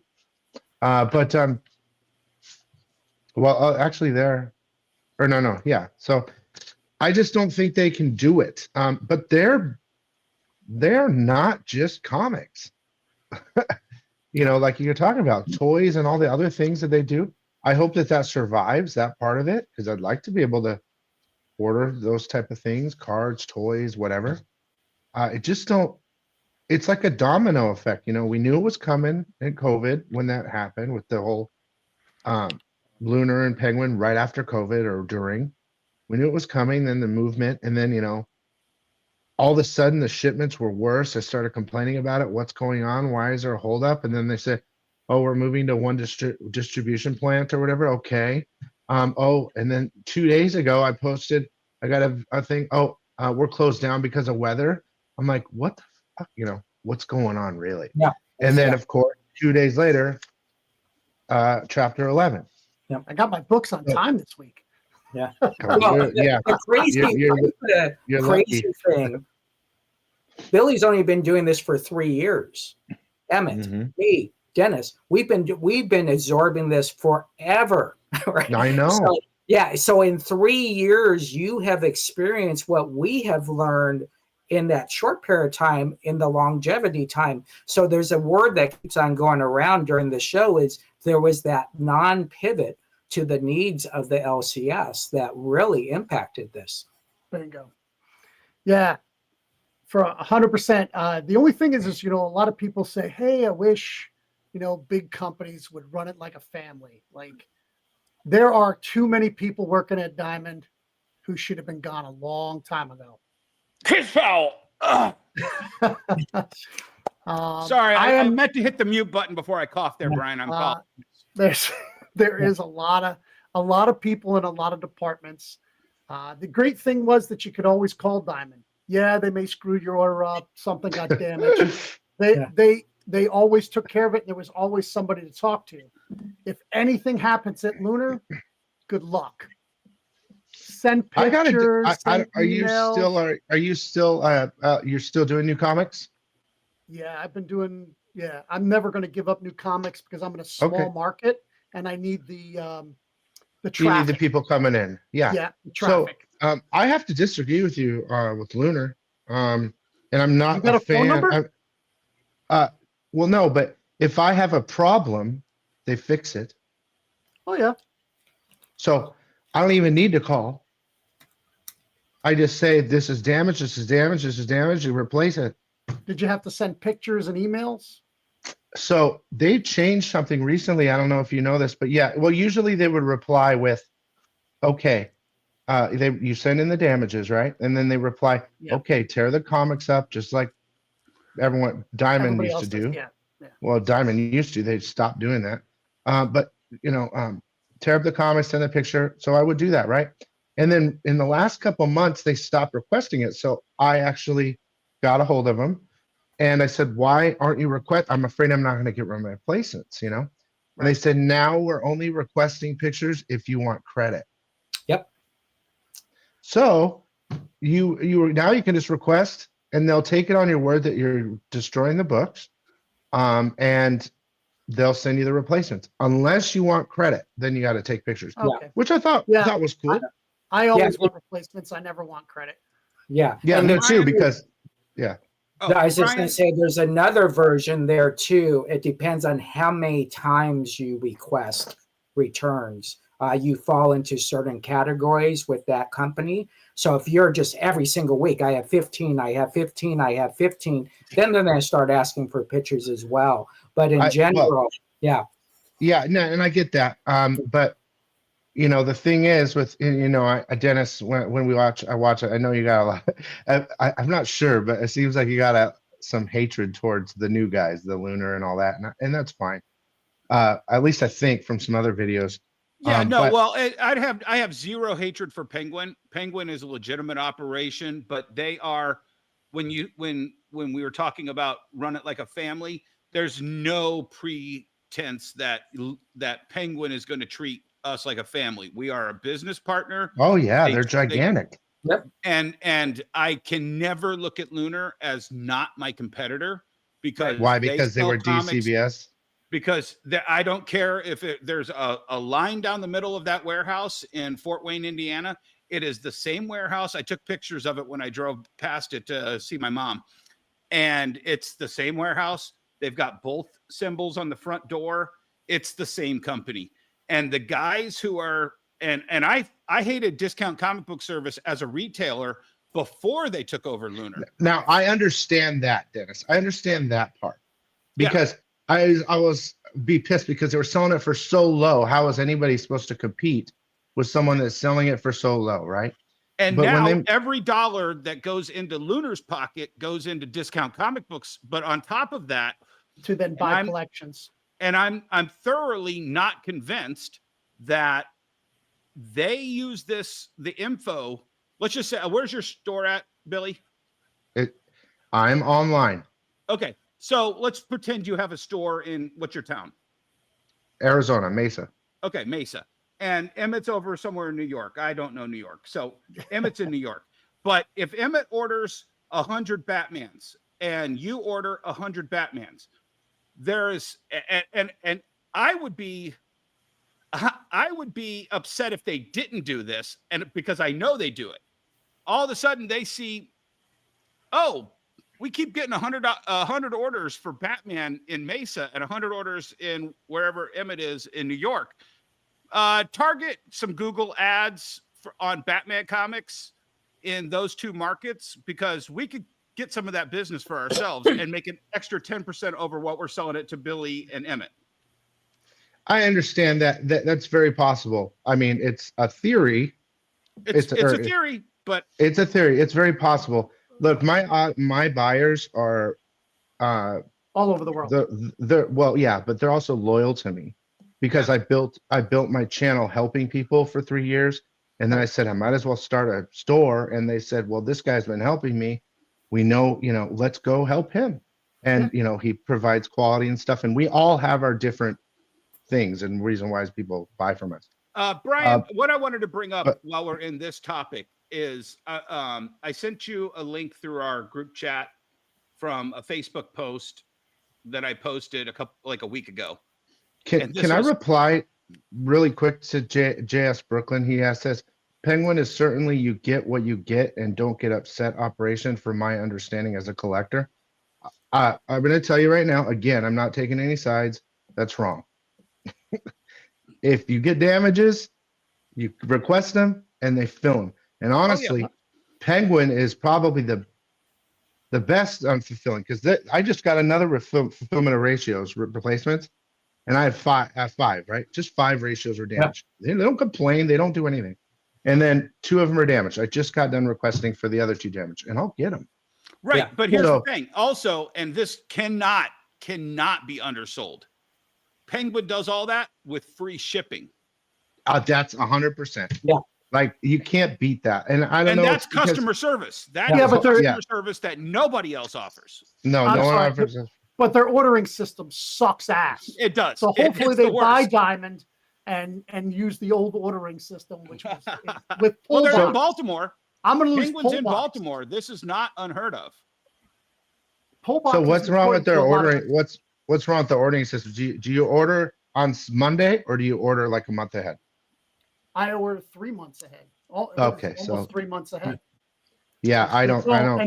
If I miss Monday, that FOC, Monday. Yeah, okay, but so I have probably 1,000 different SKUs. I have collections coming in all the time. I used to have a second job to make it on that Monday by that certain time. And then sometimes that book doesn't show up until the FOC. Well, my biggest problem with their ordering was how do I order something that comes out on the last day? Shows on the line item did not say this is the 1 in 25. You had to click it and open this, and then you got to read it in the fine print. Okay, that's the one I get for 1 in 25. All right, close that, go back. Which one do I have to order to get that? Okay, and it was such a pain in the ass. Yeah, but here's the deal, guys. I just came from a company that has 25,000 vendors, all right, that we order from every single week. It is what it is, and you make that decision. If you're making your decision because you don't like the way the system looks, then you need to go to the next company. In our case, we're limited on that because the next company might not have what you have. So it's kind of one of those things where we can bitch all we want, but this is the way it is. And so, it's kind of, we can go back and forth on it, but I think if you don't like it, you're still going to order and you might, have to have a shot before you do it. But at the end of the day, we got to get our books for the customers, regardless of the system. Yeah. Brian, can you pull up that I have a picture problem with DC more than Lunar because DC cut me to 35% because they made bad. Oh, that's right. That's right. Wait. I want to hear what Haven just said real quick before we get into your post, Dennis, because I do want to see your post. No, absolutely. What exactly happened, Haven? So if you don't make your amount, you don't buy the amount of books. So I went from selling 10 Batmans a month to selling 0. Why? Because the product was so bad. And then because nobody was buying it, I'm not going to warehouse it. So I cut back down to 2 a month and kept 2. And even though nobody was buying it, I was still keeping it. But it wasn't enough to make the $1,000. I think it's $1,000 a month in DC books. Like, real quick, for the last 4 years up until the new Absolute Batman.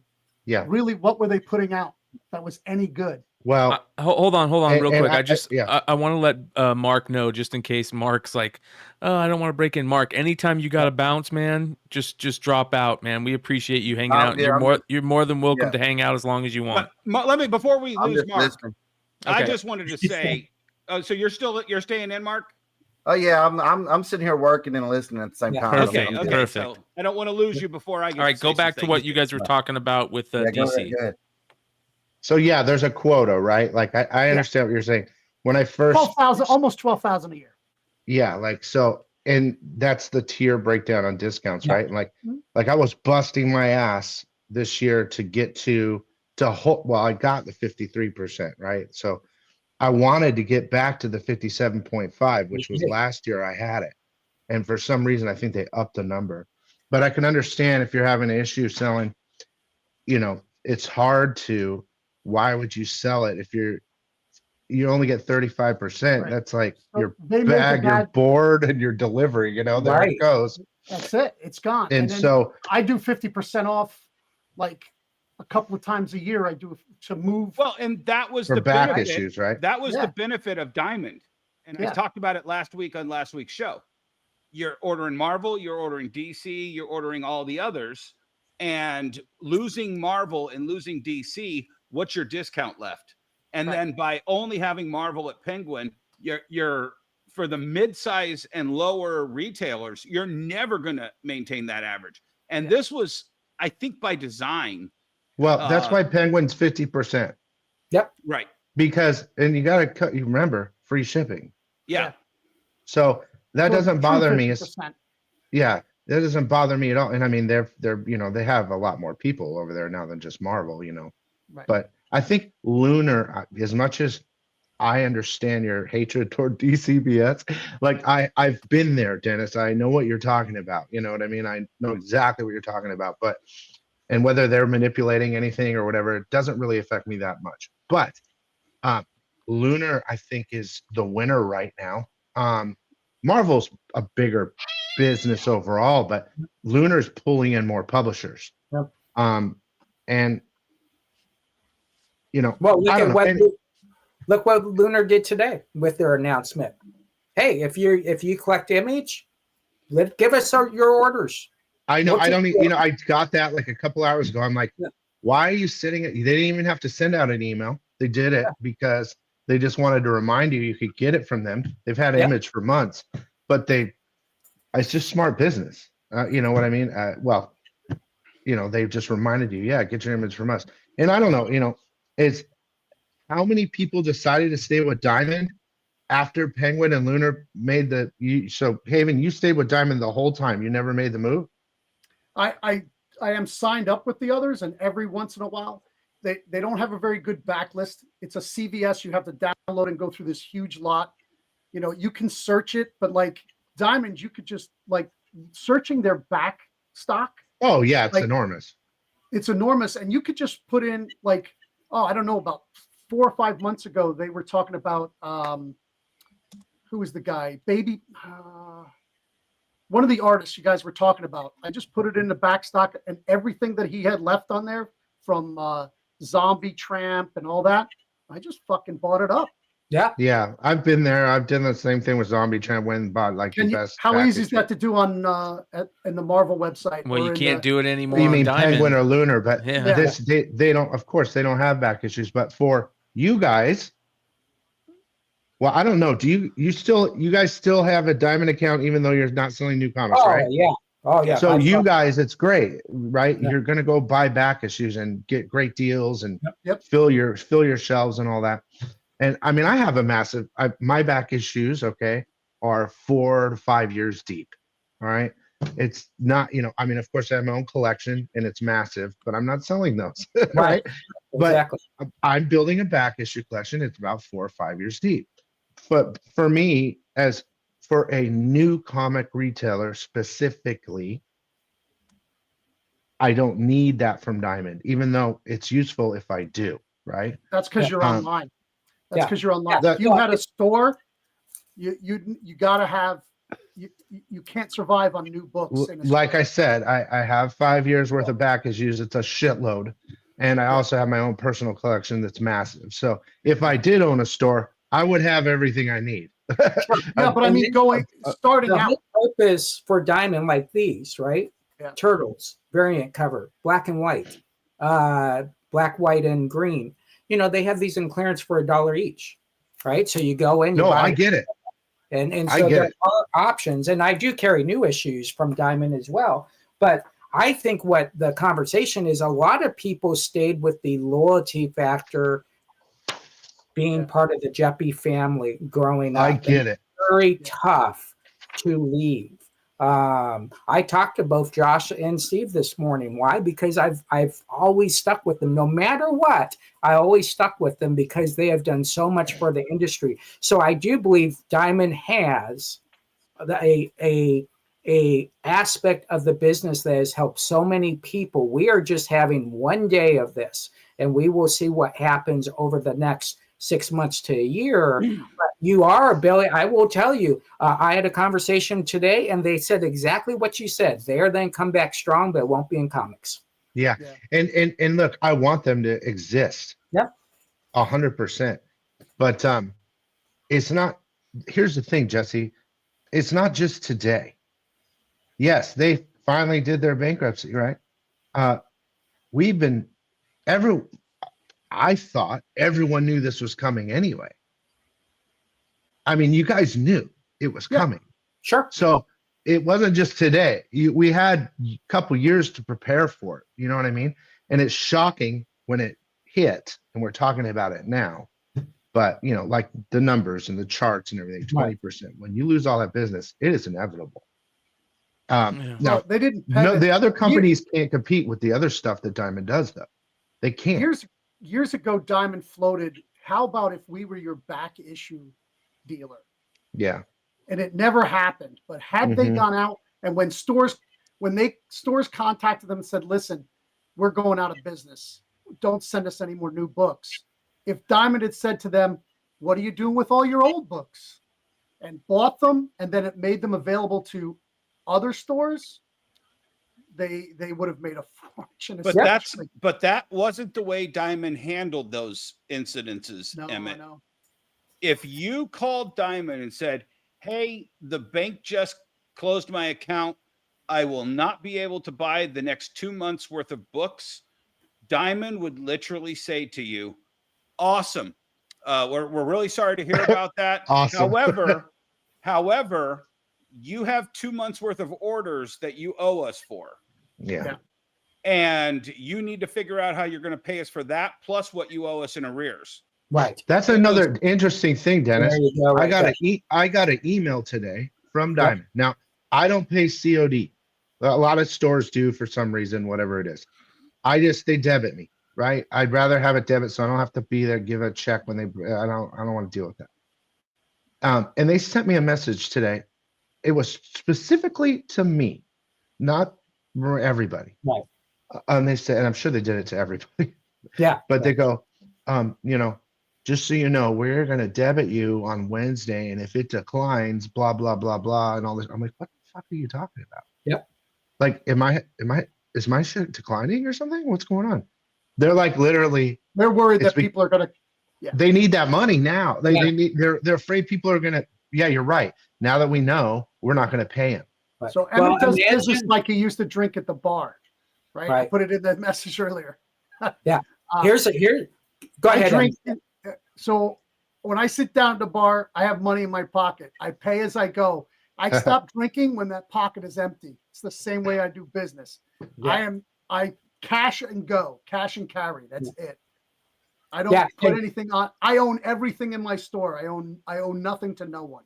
Yeah, and here's the crazy part. In bankruptcy, those people that owe Diamond money, as far as LCSs, I'm not sure if they can call in. Exactly. They might have to pay their account in full. Before they can go forward because of the bankruptcy not allowing them to carry. Now, those people, are those the COD people in particular? I would say it would be all CODs because the people that are COD is you gave a check when the comics show up. Right. That's right. You haven't paid yet. Yeah, the net people. I'm talking about people that have net 7, net 10. 15. I that think they were 30 giving people 90, weren't they? Yeah, there's some Oh, yeah. people on 90. I was on 90 when I was full blown diamond. But those people that owe them money there, they might have to kind of figure out how they then Pony go up. forward on this, right? Yeah. So very, very interesting, because keep in mind, Or this they'll is a sell those business- debts. Right. This is a business week to week. We don't have month gaps where, oh, no, you don't have anything coming out for a month. So week to week, this is going to be challenging for a lot of LCSs, and they're going to have to dig deep and figure out, this might be a blessing in disguise for some people, right? Well, and I know my budget's better. Now that Brian's back, I want to get into that post, because to me, this is the first domino that falls for a retailer. So this post is from, I want to say 9 or 10 years ago. What year does that say? Yeah, it's 10 years ago. Yeah. 2017 years ago. 2017. So this video went viral before a lot of retailers that are currently in the biz. But this is Jamie Colgrove, Pack Rat Comics in Columbus, Ohio. And he basically was bringing attention to, these are all the pull boxes that were delinquent in his store. Yeah. And this went super viral amongst retailers and in the industry in general. Because we've all had it.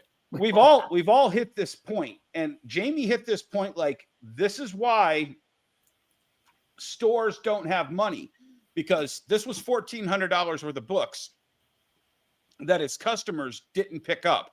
That's not a lot either for a local LCS. That is not a lot. No. Let me just say one thing, Dennis. I'm the only person in here, because I'm an online store, that doesn't deal with this.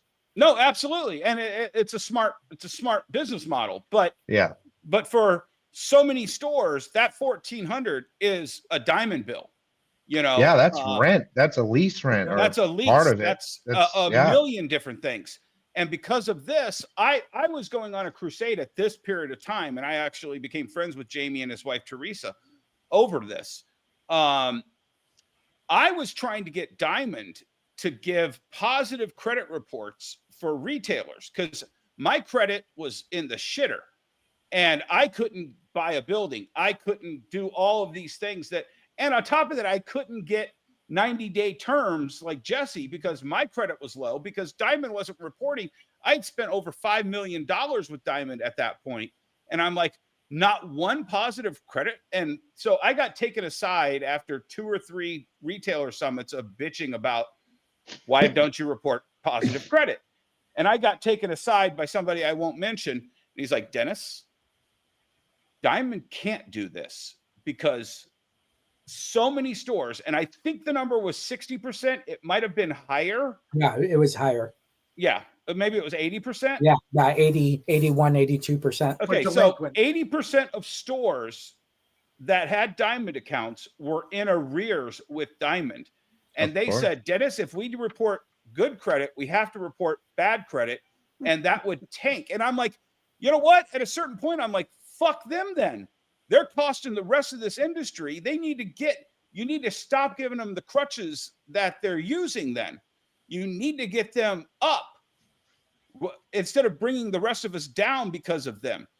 And it starts here, and then it goes to there. But now we're sitting here looking at how many people still owe arrears to Steve that could pay off 1 or 2 or 20 of those creditors. Yeah, it's amazing how that has evolved at Diamond. And it's something that, if you look at the Atomic Comics issue where it's $1.5 million. And I remember talking to someone there, and I'm like, when did you not stop shipping them at $5,000, right? Not 1.5. And so it hurts us all as a whole. At one point, I had 550 box holders, and the problem I was having was I would buy a store, and we have 120 box holders, right? So you're like, oh, I'm buying it. I'll take 120 box holders. Sure. And you went to that store, and you found out that there was $6,000 in product never picked up. And so that 120 that came over, you were only bringing over 25 good box holders. right? And people that were coming into the store to do a pull box didn't go to their other store because they're embarrassed because they were so far behind. And here we're doing smokes, right? Picking them up, not knowing that they owed the other store $1,000 or I $500. used to, every time I had to get tough on box holders that were delinquent, I used to always say to my employees, it's almost the best thing we could do to let them go to our competitors' shops and do this to them rather than to us. That's funny. Yeah. Let me ask you a question about that, guys. Like, did you ever, I mean, there's answers to those problems, right? It creates chaos for the customer. Like if I own an LC, if I have brick and mortar and I've thought about it, that I don't want to pay rent, but I want, the only reason is I want collections, just like you guys. And Jesse, you're far enough away from me that I'm not going to cause you any problems. I'm over here by Pulido. Okay. So we're good. But like, have you ever tried to implement like to your pull box list, I need a credit card on file? Right. Yeah. So what we evolved to, and this was when Square was recruiting people. So when Square first came out, I was a Godfather PayPal account, and they came to me and they said, listen, if we brought you over to this new system, we're then do XYZ, we're then cut you a check for XYZ. But the first thing we want you to test out is invoicing. And as we described what we did, they said, well, could you not invoice someone that night on a Tuesday night, because comics were coming out on Wednesday, and that would charge their card Wednesday morning. And that eliminated everything. Yeah. It eliminated everything, but we didn't have that course. And what we were afraid of, because of a comic book store that I mentioned, that they charged everybody's cards even when they closed their store. And we're talking about a comic, right? Right, exactly. They charged everybody the week that they went out of business on Monday. They charged everybody's cards on Tuesday for Wednesday, and they weren't even in business. And so, that's what Diamond's going to do right now. That's why they sent me that email. Yeah. We're going to charge you on Wednesday. Yeah. For hopefully these comics I receive these comics in a month that they're going to charge me for. Yeah. Right. Yeah. And my answer to everybody was, I can't make it into Friday, though. That's okay, because your stuff is paid for. You can come in whenever you want. A little bit late to the dance, because the previous 15 years we had lost hundreds of thousands of dollars in non-pays. And so, I think we pivot, we evolve as comic book store owners. As far as pull boxes, you kind of have to figure out what percentage of that pull box is then pay your bills. And then that's where you got to pivot to the rest to pay the rest of it. And that's a challenge sometimes, especially when you don't get your books. And I've worked at, you guys, like I said, I've only been my online store for 3 years, right? But look, I've been here buying comics for almost 30 years. So like I remember the first Atomic Comics. I remember the Fiesta Mall, or there was bear cover next to the new Atomic Comics, and like all these different little openings, and the love of it and the fun and watching it. Remember the Jesse, do you remember? Of course, I'm sure you were there when Image went to Atomic. The whole group. I was there. I thought it was just Todd. I showed up and Jim Lee, Wills, everybody was there. And I'm like, holy shit. Was that the tour that they put the book out for? It was on my birthday too. It was so goddamn hot. It was so hot outside. They made us wait outside by the garbage can, and it was so hot, but it was so amazing. I look back now and go, shit, But I've worked at stores out here locally. I know many people that worked at Atomic. Good friends with. So, I've lived I've heard the complaints about Diamond for 25 years. It's not just, I've seen the ups and downs. I've seen the whole thing with Atomic, and it's just the world that we're in, I guess.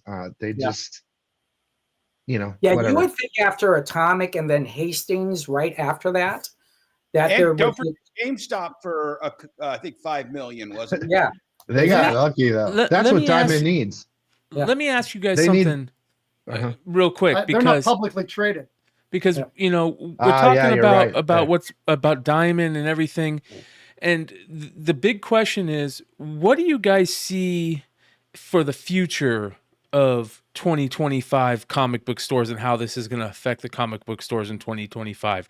Do you see this affecting, in your opinions, comic book stores? Or, you know, I know Billy said that he thinks that the most of them will fall into Diamond, or I mean to Penguin Random House or Lunar. I would love to know all your guys' thoughts on. Can I say one thing on top to that thought, and then Yeah. I'm going to hear what you get.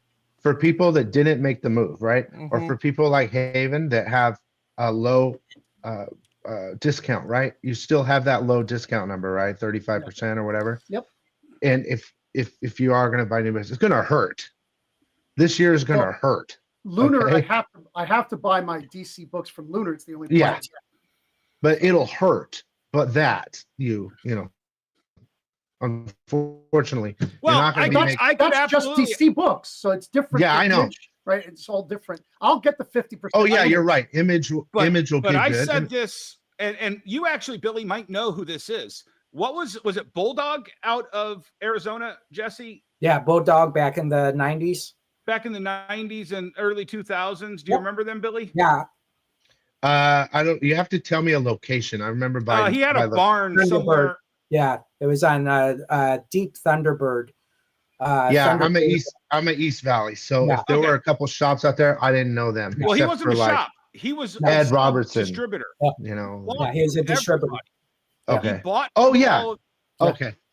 Yeah. They went to. I remember that it went to him, and then it went out. Yeah, I remember Correct. that. That is what I think is going to happen in 2025. And it's probably not going to be plan C like we were talking about, Jesse. It's going to be somebody more organized that says, Emmett, you're only getting 35 from DC, but the volume that we can order DC at, you're going to get 50. And if you don't want to order through Penguin's screwy system, we'll order Marvel, we'll order Image, we'll order Diamond. We're going to, talk to people like Mark Spears and get exclusive content for this particular company. Dennis, that's great. It's small distributors popping up. Yep. Could be a I possibility. think it's going to happen. I actually talked about it last week's show. That might happen, but like for me as a, it's a risk. You're taking a risk that you might not want to take. And I don't know everything about business, right? I'm about to turn 50, whatever. You guys have a lot more knowledge of it. It just sounds real risky.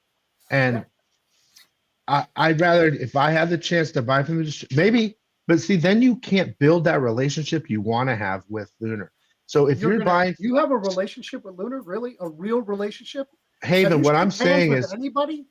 What I'm saying is, Haven, if you buy from somebody else and build their discount rates up, you won't use the year to build your own discount rate up. So you're going to have you're going to be paying someone else to buy from them that they're buying from them. You're not going straight to the source like drug dealing. You're not buying from the dealer. You're buying from a middleman when you should be the middleman. So it's the tiers. We're definitely going to disagree on that, Billy. I don't think in 2025 this will happen. But if these two big corporations, DC and Marvel, would love to cut us small comic shops out, if they figure out a way to do it, they will. We'll all be just dealing older books. Dennis, isn't you say you disagree with that, but doesn't that go against your whole model of cutting out the middlemen in this industry? Well, here's the thing. To me, Discount Comic Book Service is the ultimate middleman. They have placed themselves like, don't buy your comic books from a comic book store. Come over here. We're going to give you 35% off, and we're going to invoice you, and we're going to ship you once a month for free, or whatever their offer is. I don't know what their offers are, but that was a couple years ago. Yeah. Okay. But the point is they place themselves as the ultimate middleman. However, somebody who takes a distribution model and says, there are people like Emmett who are getting shafted by Lunar because they have no other orders to put with their DC books and whoever else Lunar has. I don't know. Like I said, a rat could taste like sweet potato pie, and I ain't eating the filthy motherfucker. Yeah, they have Image. Okay, go ahead. Okay, so they have Image. They have can you build a solid 12,000 a year with just Image and DC? Yeah, you can, Billy, but Emmett can't. He's getting 35. What are you talking? Oh yeah, I understand. Right. He's getting 35% off. I started there too. Yeah, but if you're a mini, I used to have the 50%. I did sell enough of their books. They really made a bad product, and in a small market, it's hard to move a bad product. Are you talking about paper or about reads? Reads. Okay, and that's changed now, but go ahead. Yeah, no, exactly. And then for maybe 5 next year, books. Next year my numbers will be much higher because I have sold a lot of the new stuff. But think of it this way: if a small distributor comes in and I need 5 of Batman, and there's 10 other shops that need 5 of Batman, guess who gets the 1 in 50? The distributor. The distributor. And the 1 in 25. Yeah. So he can sell to us at 50% off. I get my books at 50% off, and he gets to sell the 2 1 in 50s, the 1 in 50 and the 1 in 25. Well, and now, and if he that's builds the other that thing. out. When that back stock, and this is what I've been told by retailers, 3 months in, all of a sudden, all DC books disappear, but Discount Comic Book Service has all the back stock for every DC book. That is a very interesting thing you just said, Dennis. It's true. That is now because it's fucking true. Well, so I didn't. Okay, so first of all, I've noticed like when I go to look, I'm not going to DCBS. There's no reason for me to, since I'm just ordering for Lunar. But that what you just said makes sense. They might hoard, like when we request, or they might fulfill our first damage request, but after that, maybe not. Sorry, we're out. And maybe they're moving it to DCBS, right? Like you're saying. And if you're talking about ratios too, I don't think ratios really matter, because if we didn't order enough to get that ratio, it's none of our damn business anyway. Well, but here's the thing. But what you said, very interesting. But Lunar can say whatever they want to DC, and DC will make whatever DCBS wants. They may have first shot at the leftovers. No. Right. Right. That might be part of their deal. I just want to break in real fast before it begins lost. So I bought Bulldog out at the end. So I still have all the Bulldog books that they made for cross-gen. I have thousands. Send me some of those. These. Yeah. But here's the thing. But Jesse, can you? Yeah. But that's my point. Man. Jesse, that's my point. Yeah. Can you imagine? And I'm just going to spit this out there because I don't care. And I love Phil. I think he's a total innovator. But if Phil Boyle tomorrow said, I'm already buying for 20 stores in Florida, and why wouldn't you just let me do what I do, but also add a warehouse component to sell to Emmett at 45% off? That would be something. And Phil knows that. But that's on the contract. In your contract, you can't do that. But who's to say that he can't? But who's to say he can't rewrite that contract by going straight to DC and go, I will increase my spend with DC if you allow me to go through Lunar and distribute to smaller. Well, then he has to become a distributor. Yeah, but he would have to become a sub distributor. You're telling me that all of these companies wouldn't love a 10% bump in orders? I get it. I'm just saying contractual. But here's the deal. And Billy, I don't think you were with Diamond at the time. Dennis, what did they do twice a year? We get a midnight release. Oh, yeah, the Blizzard and the Sizzler sale. Oh, I remember that. Yeah, exactly. The whole joke. What was that? The like Demons Batman World or something. I remember that when I was working at the comic store. I remember that midnight release books, and only that you could get it if you're an LCS, and people would line up at midnight, and that was fun. Yeah, exactly. And so Lunar's not going to do that. Obviously, they're not. And so I think at the end of the day, Dennis, you are right, and there should be a retailer out there that can become a sub distributor out there and do great stuff. But then I would challenge that store to say, if you are a big store like him who has 15 stores, when do you have time to ship my product out? Right. You're going to have to build a bigger. Yeah. I was just throwing that out there as the kind of person who could become that level. Yep. And clearly, I think it's a good idea. I mean, what's going to happen to Free Comic Book Day?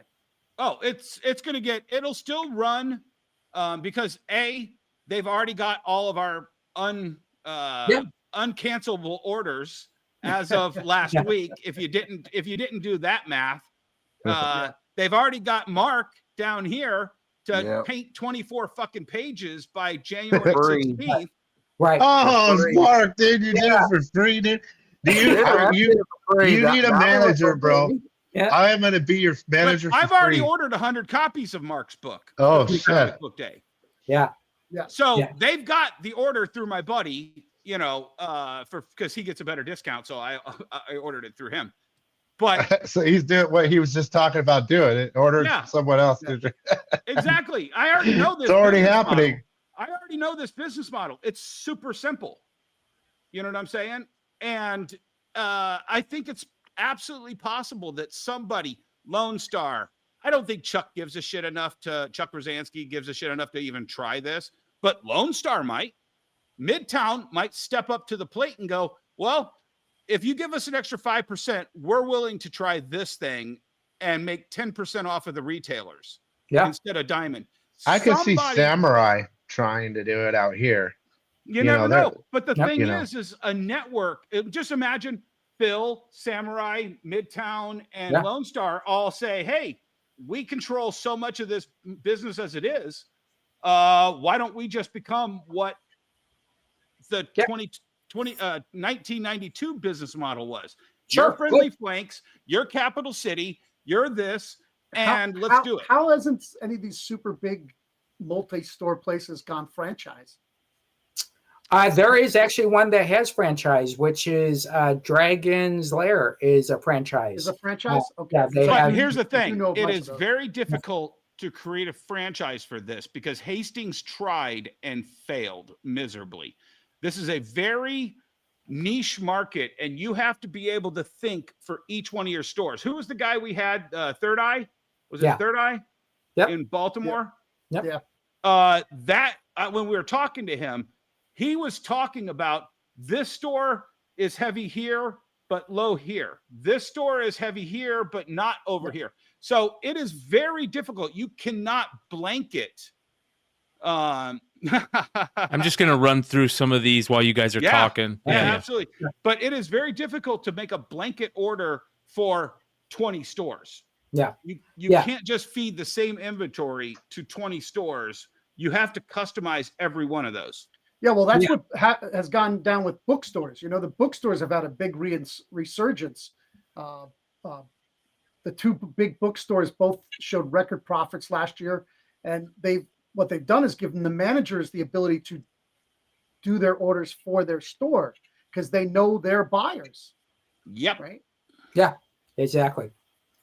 Yeah. I got a thing somebody was asking me earlier about, and it's a little off topic, but it's because this question will come up, like why small publishers like King Spot and other ones, why don't we go with Lunar or Penguin instead of Diamond, right?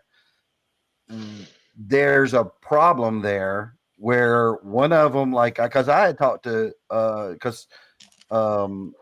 months and months ago, I had asked this question to King Spot, and they said that one of them, I can't remember which, I think it was Lunar, they're on a list and been on a list for over a year and not heard anything back. The other one, nothing. I hadn't heard anything back from. I believe that was the right quote. So a lot, if Diamond is not there, they will just get rid of these independent publishers. They don't care. It's not enough money to them. Yeah. So they would get rid of those. The ones that are big enough or have enough, like a title that's big enough, might survive, either combining with someone else or maybe they let them in. But am I right? Penguin acquired Boom, correct? Yep. Yeah. Mark, so I just think right now, Mark, though, like now that it's happened, I think that Penguin and Lunar are going to open their eyes a little bit and say, okay, we rejected some of these guys. let's take another look because they're going to want to find a home.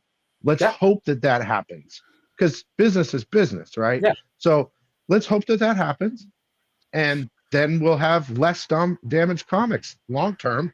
Then hopefully Diamond will come back and keep bringing us the other stuff that we like. Well, it's also though when you have a hurt animal like what Diamond is, and you're having to leave that, and the other guy goes, "Sure, we'll let you in now.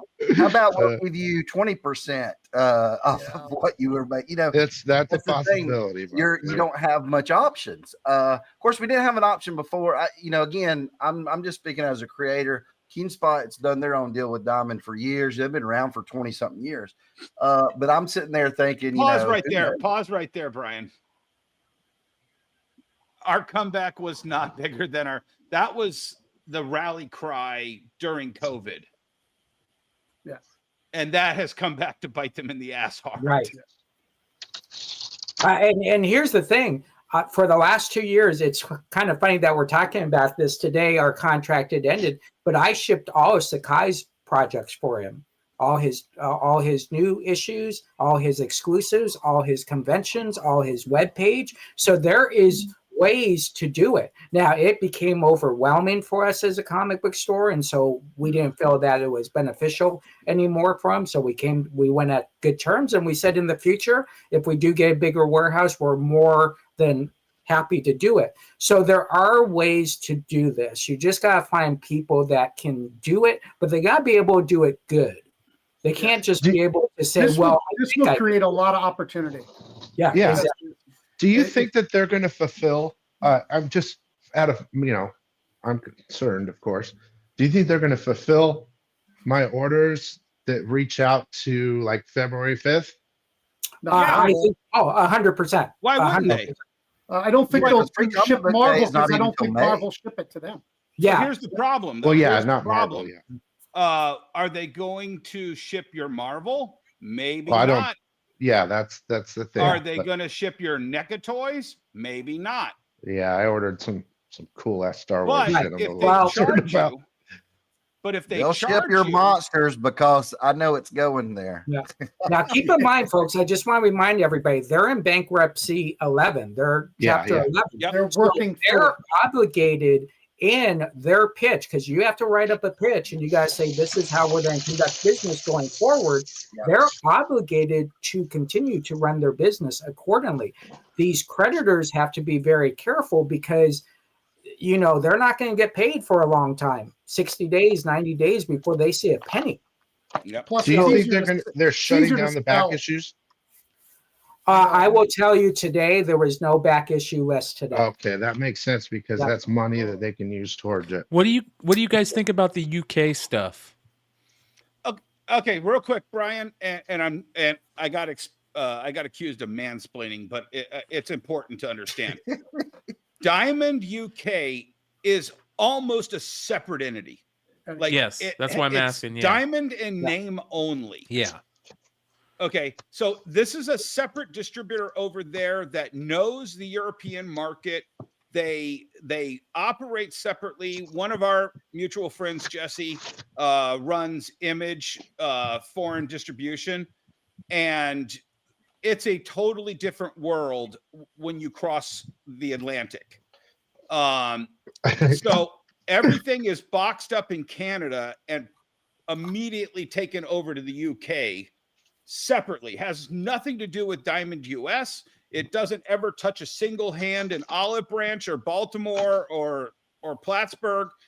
It is a separate entity, and they have separate terms. They're actually they that boat freight to their customers. It's a totally different entity. So but it's printed here though. Is that what you're saying though? It's printed in Canada. Some of the books the trades are actually printed in Europe and shipped within that boundary. I think they're printed in Germany. I want to read what this says real quick. So it says here, Dear Diamond UK retailer, this is what Diamond UK sent out to retailers. It said earlier today it was announced that USA-based Diamond Comic Distributors, Inc. has made an important and necessary move to strengthen its financial position and preserve its strongest parts of its business and filed for Chapter 11 bankruptcy. What does this mean for you?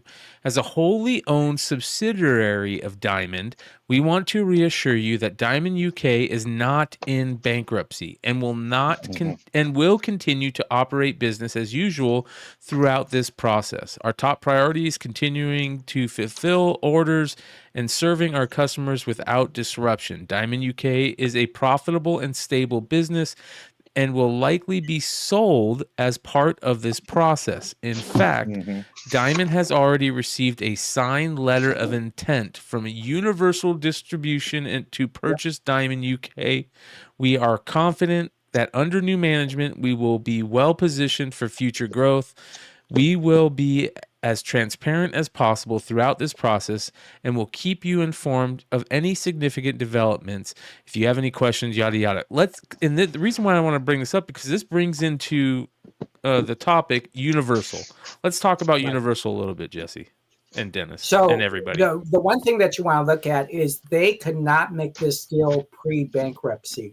If they did the deal pre-bankruptcy, they would not be able to go bankrupt. So basically what's going to happen is you're going to have this purchase. That money is going to go into the bankruptcy. It's going to be divided into the people that they owe money to.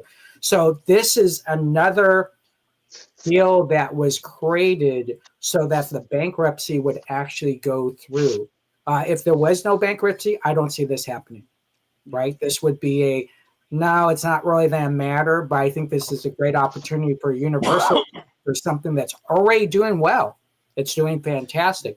So this is just a benefit to help Diamond get through this bankruptcy, get it approved through the judges, through the courts. So that's kind of where we're at with this one. But this is not, I was talking and said, "Oh, this is a money grab before it happens." No, they can't do it. This would never pass, right? It's kind of like the person and real quick, Mark, don't get too excited. It's not that Universal. Yeah. No. And this is equivalent to someone declaring bankruptcy personally, but maxing all their credit cards before the event happens, and you can't do that in a business Chapter 11. Also, they'll look at how much they offer and make sure that it is a real offer. Right. It has to be a real offer, and a lot of tangibles have to go in that. I do want to, just before we go forward on that, Glenn had talked about Ollie's, or about Diamond being in Ollie's. That is incorrect. Those books come from New Dimension. So New Dimension is actually filling Ollie's with new issues. Yeah, and what I was told was all of the Ollie stock did not come from Diamond. It came from Amazon. Well, no, some of it is, but New Dimension is their comic book provider. Oh, yeah. Todd supplies them with those 3-packs. But what I'm talking about is the trade paperbacks, the hardcover. Oh, yeah, all that stuff. Yeah, all that stuff is Amazon returns. And what happens is, much like Walmart, when you send product to Amazon, Amazon doesn't write you a check. They send you a check at the end of the cycle run. And they send you a check for what they sold, and they take their profit out of that. And then they say, by the way, we have 20,000 units still left. What do you want us to do with them? And we can either ship it to where you don't have a warehouse, or we can sell it off. You make the deal with Ollie's, and we'll send it to Ollie's for you. Yep. So this is a comment from Larry's Comics. He says, that's our boy, Larry. Yeah. Diamond, quote unquote, created a monopoly by being better than their competitors for decades. They either put them out of business or bought them out. Then Diamond got old. They never changed with the times. Now there are 2 far superior distributors of comics serving the direct market. Bravo, Larry. Yep. Well, I don't know if the word "create monopoly" is the correct word for it. They built a monopoly, but I don't think they created the monopoly. And they were service, and then just no one else wanted to do it, right? Yeah. So I got a question on that, because I thought about this earlier today. Wouldn't it just make sense? Okay, you got 2 let's pretend Diamond doesn't ever do comics again eventually. you got two distributors, big time distributors. Mhm. One of them wants to beat the other, right? So it's whoever goes out and gets Diamond stuff first would become the number one distributor. No, not Not anymore, Mark. necessarily. No, at this point, dude, it's over. There were two, Smaller Marvel publishers. and DC. All right, so let me give you some numbers, though. Let me give you some numbers. And I don't know what these numbers are because since COVID and the split to the 3 distributors, 2 of those distributors don't give the numbers that Diamond used to be forced to give. That's why we had Comic-Con to process all those Diamond numbers into that top 300 list that Comic-Con would list every month. So whatever Marvel, when Marvel left Diamond, Marvel was, well, okay, let's go back to DC. DC was about 30% of the comic market in 2020, February of 2020. When we would get those pie charts, this is what it was. DC was 30%. That goes away. That goes over to Lunar. Now, Emmett, you and I both know the product sucked through 2020, 21, 22. They started to pull up a little bit in 23, but not a lot. 24, mid-year, they come out with Absolute. I don't know what that infused them with, but I got to believe they're still in the 25% range because everybody is losing money right now in the comic market. The numbers are lower, either through attrition of losing the shops or, just the fans aren't buying it. Marvel leaves. At the time in February, Marvel is 40%.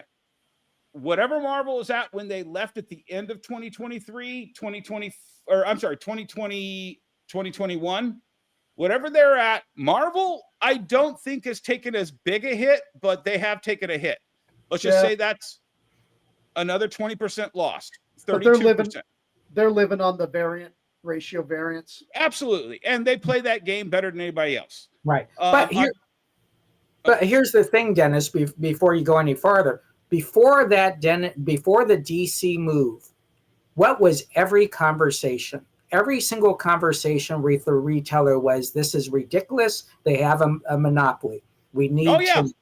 And I always said the monopoly they had was a good thing because you need somebody like Diamond to herd the cats. Like I said, I just wanted them to be better. Nope. And like Larry said, they got old, stopped caring when Jesse left, and then I left, and then however many stores they lost in between that and now. And like I said, I think there's a max 1,200 stores. That's arguable, but that's less than what they had when Jesse and I were selling books. Yep. Yeah, it's crazy. But let me just say, that leaves 30% still floating below Marvel and DC. We all know we've lost several of those publishers. Those numbers have come way lower. Image isn't doing the volume it did when it had Walking Dead and Invincible and, Boom, Something is Killing the Children is, I think, their biggest title still. So even if that 30% is still solid with, let's just say it's 20% of what's left of this comic market split into 3 different distributors, who's going to give a shit about that 1% of that 20? Who's going to give a shit about those 20 publishers that make up 20% when they're making so much money off of DC? They're making so much money off of Marvel. Even Image is a little bit of salt sprinkled in. It's going to be very... The small publishers are going to cost. Small publishers are going to cost. How is Image bigger than I think? Well, you're talking about sprinkling salt. I sold a shitload of Image last year when they moved, a lot, and they're doing pretty damn good, I would say. Yeah. Go back to that pie chart. No. The other thing is that I'm just talking to you as a bit. I mean, I can look at my thing real quick. That's fine. You've got a customer base that respects Image. I respect that as well. Image makes their money on trade paperbacks. In 2019, very little money on it. They could produce any comic you want. Now, this is just through Diamond. In 2019, Image was 8%. I'm giving Image the benefit of the doubt that they're bigger than that in that giant. Now, where's Image fall in that pie chart? Still under Diamond, right? What do They you hadn't mean? left. They haven't left Diamond and September of 2023. Oh, No, yeah, it's yeah. this year. I mean, last year, 2024. Right. So that 8% in 2019 is sitting in that blue wedge in 2023. Yeah. So how much are they the number one publisher? They were probably the number one publisher at Diamond, but they left. But as a store, the pie chart is different. Yes. Right? As a store, I can tell you Image was about 25% of my business at my peak, right? Now it's about 12, 13%. So I think you have to go by store. A store that uses a pie chart probably should be more focused on their store. Well, and Jesse, I told you, I told this show that one time I got the Image guy who at the retailer summit in 2019. I asked him, I'm like, I go, how many stores buy Image floppies? Right. Just in general. And that's when he told me that 1,200 number. No. Okay. And then I said, how many people buy Walking Dead volume? And I think that was 23 at the time. Right. You know, more than one copy. And he was like 500.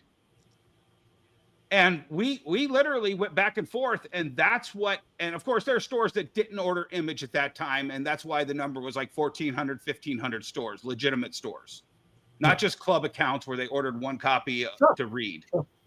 So those numbers, that was 2019. Those numbers haven't climbed. At that point, there were only 1/3 of the stores in the industry ordering Image trade paperbacks, and there was 3/4 of the stores ordering Image floppies.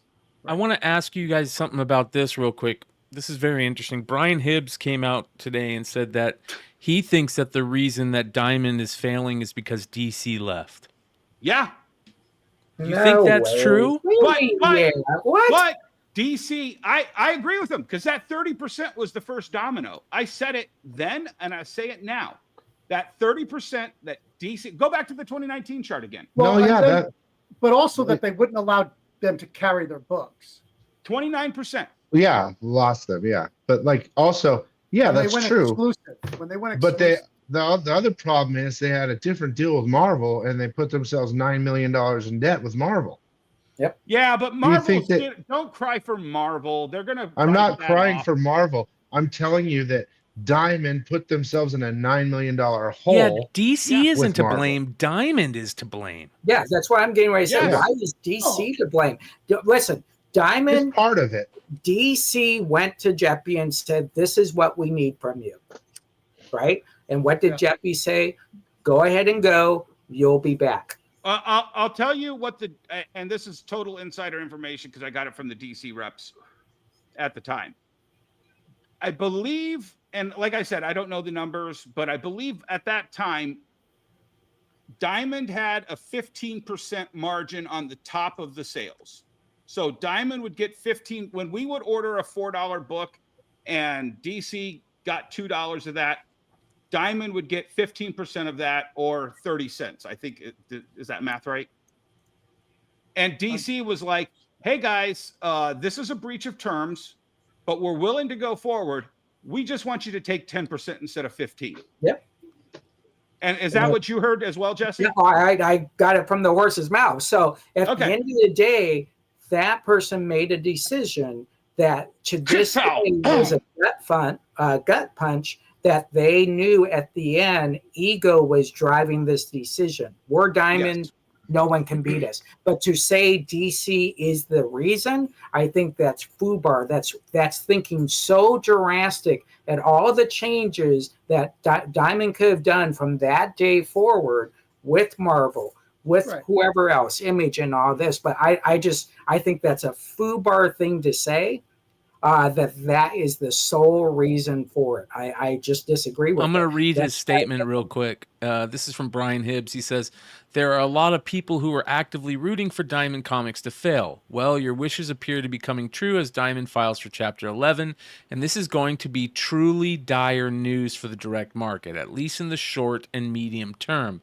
Say goodbye to most smaller publishers and so long for the right opportunities for the majority majority of smaller and unproven creators. Never ever forget that the blame for this falls directly upon DC Comics, and we should never forget this or ever withhold that blame. My best wishes for Steve Jeppy as well as the staff at Diamond, and most fervent prayers for creators and my fellow retailers that we are all going to be able to navigate this disruption to the market. People, Penguin Random House does not want any account smaller than they already have. And Lunar, besides being the primary retail competition for all of us, is really, really bad at their jobs. And in my personal estimation, could not possibly handle adding more vendors. 2025 is going to be a nightmare. And I want to said this? This is Brian Brian Hibbs. Hibbs. And I want to reread this statement. Never ever forget that blame falls directly upon DC Comics, and we should never forget this or ever withhold that blame. I can't count how many times Hibbs and I stood up in a retailer summit and said the exact same thing. We would like to know what our shipping rates are. We would like to know the weight of the box and how much it cost us. Oh, we'll get on that, guys. We'll get back to you. You know, every time Diamond was given an opportunity to make Hibbs happy, they said no. Well, it's not about making Hibbs happy. Hibbs has his own agenda, and Hibbs needs to stop. Hibbs needs to understand that to say the sole blame is DC Comics is it's irresponsible for someone who has what's that. The number one word? What's the number one word that we use here on this show? Pivot. I mean, pivot. Yeah. And if DC left 4 fucking years ago, Brian, and Diamond did not pivot when DC left. Right. They had every opportunity to go to Marvel and say, please, Marvel, do not leave us like DC. Yeah. What do you want to stay here at Diamond? We need you here to keep this. And if we are as strong as we think we can get with Marvel here, but they didn't do that. Yeah. They didn't do that. They didn't make the boxes arrive on time. They didn't make the boxes. Dennis, how do you know that they didn't try, but Penguin made them a better deal? Well, but that's the point. You make them a better deal. Yeah. Then you renegotiate. Maybe they tried. If there's one thing I think Steve Jeppy understands is making an offer they can't refuse. Right. Yeah. But he failed. So they refused. Well, right. I think the thing was they had never been challenged before at these levels. And so the notion that, oh, yeah, you can go take DC, but DC's then be back. I mean, this you can pull it up. And I heard him. I heard him say that. Yeah, DC will be back when they find out they can't do it. So there's this psychological, egotistical thing that, oh, I don't have to negotiate because then I'll be back. And 6 months in, that we had 2 DC distributors. 6 months in, one dropped off. Yeah. So like he obviously could think that maybe this is. Well, we still don't know if Midtown dropped DC or if DC dropped Midtown. Okay. Yeah. Yeah, and we just think that's a test market. Glenn, your answer is every Dollar Tree sold out of the comics in every single store across the nation. People were going in and buying the racks. It did so well. I just want to put in a point about the small distributor. Like the one thing I think Brian was right about in his manifesto there was that small publishers, these big corporations, I'm not going to have an employee working on doing books at 0.01% of the market when I can have them working on the 30 and 40% of the market. Yes.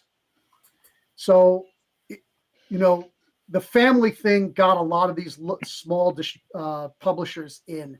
I think the only place for the small distributors go is hopefully to get an imprint at Image. Can I ask all their stuff real quick, Emmett? Image? Sure. Mark. Yep. You're the hottest indie creator. Yep. Do you know who Brian Hibbs is? No. Has he ever reached out to you? Nope. Don't know Brian who he is. Hibbs doesn't give two shits about people like Mark Spears. He doesn't No. give two shits about anybody below Dogman and fucking Captain Underpants. Yeah. Well, I'm an So let me indie-centric stop reader that shop. right there, Emmett. Yeah. I just want to stop that line of Yeah, we've Well, given I'm him too very, much I'm time. very worried about them because how many small retailers have reached out to you, Mark, since you hit it big? A bunch. You mean Right. like small retailers asking for like exclusive covers or Or appearances? no, and just stuff? in general. Like, just to I've love had it. a lot I've of them write increased and my say they orders love for the your book and books. stuff. Yeah. how a lot many of them. how many new Instagram subscribers have you had? Yeah. Oh, I don't know. Not lot. actually not that many since because I already had 35,000. So what is yeah, it now? next time About 38? next time you talk to Diamond or talk to Keenspot, ask them to go figure out how many copies of Monsters Brian Hibbs is Lord. ordering. Yeah, yeah. Shawn Hudachko brought up a great point.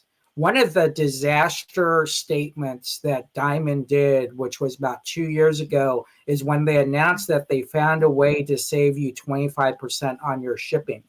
And what they didn't understand, what that statement said was, we were overcharging you 25% for your shipping, right? For the last however many years. Yeah, for the last 30 years. So even their statements that have come out, they seem to be not thinking forward in how to help a LCS better their business or save money or marketing, and that throws retailers to go to the other people. But do you think we'll have retailer conferences like we used to have with Diamond that actually had classes on, hey, here's what stuff to advertise, and here's this, and here's that? They got rid of that. They got rid of those little classes that taught 10 years ago, Emmett. No, I was at one in 2019 in Vegas. No, there was no classes in that. That was small group discussions paid for by the publishers to get a captive audience at a round table. Yeah. What's funny is that you guys brought that up. I always laugh that the panel I taught was social networking, and people didn't know. Dennis, I don't know if you even bothered to come to that one, but people didn't even know how to post on Facebook. Yeah. Yeah. And we had to have classes. When I won Best Customer Service, no one knew what a VIP card was and points. So we live in a drastic world. So if it's publishing, if it's creators, there's this drastic sense to the comic book world. So the notion is, a company declared Chapter 11 today. What are they going to do going forward to allow LCSs to be successful? Because the ratio of how many people sell comics that don't own comic book store is, 75,000 people sell comic books. There's 1,200 comic book stores. Well, I think the most they can beat me for is 2 weeks, because you get a chance at FOC to change your order. So if I don't get books next way, the FOC is already over for the following week. So that's 2 weeks they can beat me for. And after that, I can just go in and zero everything out and then just get all the stuff for my subscribers from the other two until I figure out how to get a regular order together with the other two. And so the great thing about, you guys don't use Pullbox, anybody else but me, but Pullbox, the customer can actually go to Previews World, order the books, and they automatically get ordered through my order. That's another slippery slope, because Pullbox was owned by Comixology, and it was all a ploy to get the customer data to sell digital comics, Emmett. Yep. That's cool, but it worked for me. Yeah, and it has to be that way. Comixology's out of business, so right. It's like when people walked in my store and didn't see comics in boxes, they see them on tables flat, because I like the buffet style. I like you to see all the covers. Those are old school. That's the way the old shows used to do. Yeah, exactly. I remember walking in Jesse's store, I don't know, like 10 years ago or something. Yeah. I don't know. It could have been 10 years or more, because I'm never on that part of town. Yeah. And I remember walking in and going, God damn, this guy loves Hawkeye. That was his thing. Like, he had maybe 1,000. I don't know, a couple hundred. Yeah, I have about 1,200 pieces of Hawkeye original art. Yeah, that's your collection. That is like what you collect. Yeah. And it was just everywhere. Yeah. It was everywhere, dude. Yeah, and so you want personality in your store. I don't have the stack. This is my wall stuff, but yeah, but it was all original art. What I remember, it's all original art. I have about 1,200 pieces, and I just went to every creator out there. It didn't matter if you were A+ to just starting, and it was my way to help. I don't know what that is. I have no idea. Can you zoom in on that, Brian? I am so confused right now. Yeah. Hold on one Top of second his here. head is to the top right. He's pulling back his arrow. Oh, I see it now. My bad. It's like, you know, when you like that, you got to squint to see. Yeah. No, that's dope. Exactly. Yeah, I remember. So I would go to any creator that I never met before, and I said, "Hey, I want to do a commission. Can you do Hawkeye for me?" And it's amazing over the years, the different versions that you get of Hawkeye. Dave Betty was a great guy because he drew Hawkeye's first costume, which isn't even close to the costume you see, where he was Daniel Boone costume was his first costume. And so it was my way to help a creator and be part of what their destiny was then be. So yeah, I was I'm still very big into it, but I think you have to put in your own personality into the store. Yeah, I think. But they're not. Last time I went in, I didn't see any. So you pulled it all. I want to talk about something real quick because I thought this was interesting. Comic-Con writes, during the time Diamond was the sole distributor for comics industry, April 1996 to March of 2020, Comic-Con calculates that it shipped comics and graphic novels worth $10 billion at cover price to North American comic shops. That includes more than 2 billion periodicals. That number is extremely low. That's what I think too. Wow. Extremely low. That's not even close. In 2009, the comic market through Diamond equaled $600 and some odd million in just 2009. That was the gross product going through just Diamond. Didn't include Amazon, which at that time was still a decent source for extra income from the retailers. The industry was 600 million in 2009. I don't know what that is now, but just 10 what was years that like? That Iron Man? Was that like Iron Man? Is that when Iron Man dropped? That was actually the number that 2008 was that, but Iron Man didn't give it that big of a boost. Well, it started it. You know what I mean? It started the revival. Yeah, but I mean, 10 years of Marvel at the top of its game. Yeah, I think what they might have, they might be confused. This is what I personally think. I think they looked at the numbers and didn't realize those were wholesale numbers that they're looking at. Because there's no way back in from 80 to the 90s, close that the 90s alone would be that much, right? Right. So 10,000 retail stores when Diamond started the monopoly. I think their peak was 14,000, almost 15,000 stores at one time. So I think you gotta keep in mind a lot of numbers aren't posted, backdoor sale, all this stuff that goes on when they were selling at conventions. Those numbers aren't probably in there. Their midnight release sale, all that stuff. So let me dispel one myth that I've heard a bunch of times in the chat, and I heard it a lot online. The warehouse liquidation could be epic. Diamond owns nothing in that warehouse. It is all owned. Yeah. Right. And they charge. And I think that was a bigger problem for DC than that 5%. Because I haven't heard directly, but I've heard indirectly that what they charge for holding the books in that warehouse was quite a bit. And I've had this, charges. I've had this reconfirmed. Diamond went to one major top 5 publisher back in the 10s and said, "Hey, we have 40 pallets of your stuff and we're about to charge you X amount of dollars to store this in our warehouse." And that publisher went to Diamond and said, "Oh, you know what? We're going to have a forensic accountant come over and double check all those numbers before we pay that.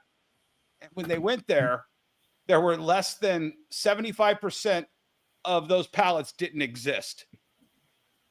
And Diamond was getting ready to charge them for the 75% of the pallets that didn't exist that they discovered. And then they went back to Diamond and said, 75% of our product is missing, and you were going to charge us for that. How are we going to negotiate this? Yeah. And that's why pre-comic book day books we're charged for, right? Because they have to take their percentage out of that book. Most what do y'all charge for free comic book day? I'm just curious because I didn't have free comic books. Your book, I believe your book is 30 cents. 20 bundles, and I think it was $7 per 20, so it was like $7 a bundle. What? I might be okay. So they told me Keen Spot that because I said, hey, what is the deal with this thing? Because I mean I'm doing it for free, and then we're having to pay to get it printed. And they said if we have orders over 100,000, which we do, it would break even. Like we won't pay the that's about right. Yeah. So man, who come up with free comic book day, man? This is funny. I will be honest with you. I never had a year with free comic book day that did not cost me between $5,000 to $7,000 to do. My average was $3,000 a year. Yeah. I have a much smaller store. It does cost me a lot of money, but it is my very best day in sales. And Mark, I don't know if you heard me talking last week about that. Or no, we were talking about it in our pre-show, actually. And I was talking about you, so your ears were burning. That's it. We know what Mark Spears by himself does. We know what Mark Spears in the back of the Diamond catalog does. We don't know what Mark Spears is going to do free comic book day after 100,000 free comic book day comics are given out at 1,200 stores across the country. That's why, when they approached me with it, I was like, ooh, because as a writer, you can't just all of a sudden say, well, let me give you an issue 0, because you start the story where you start the story, right?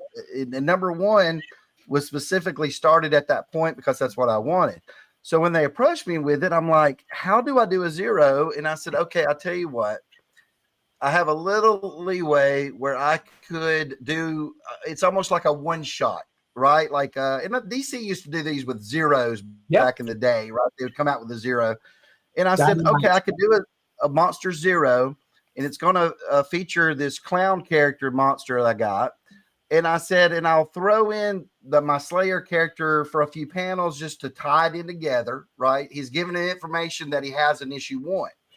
So I did that to where it's all standalone, right? You read this, you never had to read a monsters ever before, and you could read this and never even mess with one of my other books. But so I let my wife read it, which doesn't really read any of my stuff, and she loved it because it's because a lot of people will say, oh, Mark, your stuff's all over the place. You spend 3 pages here, then you go over to this other story, because that's the story I'm telling in Monsters. This one, it's all linear. It's the same character all the way throughout. So I think it will do good, and I think those 100,000 people that see it will enjoy it and want to pick up Monsters. So I'm print? I'm rolling the dice on it. Well, let me just say, is number 1? What print is number 1 up to? Fourth printing. Okay. So when free comic book day happens, be prepared for 6 or 7. Yeah. Yeah. And then my free comic book day will be early May, and then a couple weeks after that will be issue 5, I think, comes out. I've actually got an idea. I'll tell you off the video. And are you going to trade? Are you going to trade after 5 or after 6? We're thinking about trading on 4, just because if we stopped it, because we were thinking 4 or 5, but we have so many covers that we wanted to include in the trade. Oh, do a hardcover for that, Mark. Do a hardcover Kickstarter for that. Kickstarter. Well, they were thinking about doing a trade hardcover, and they were saying it'll take 6 months, so it wouldn't be out till summer, but have the first 4 issues, a bunch of the covers and everything.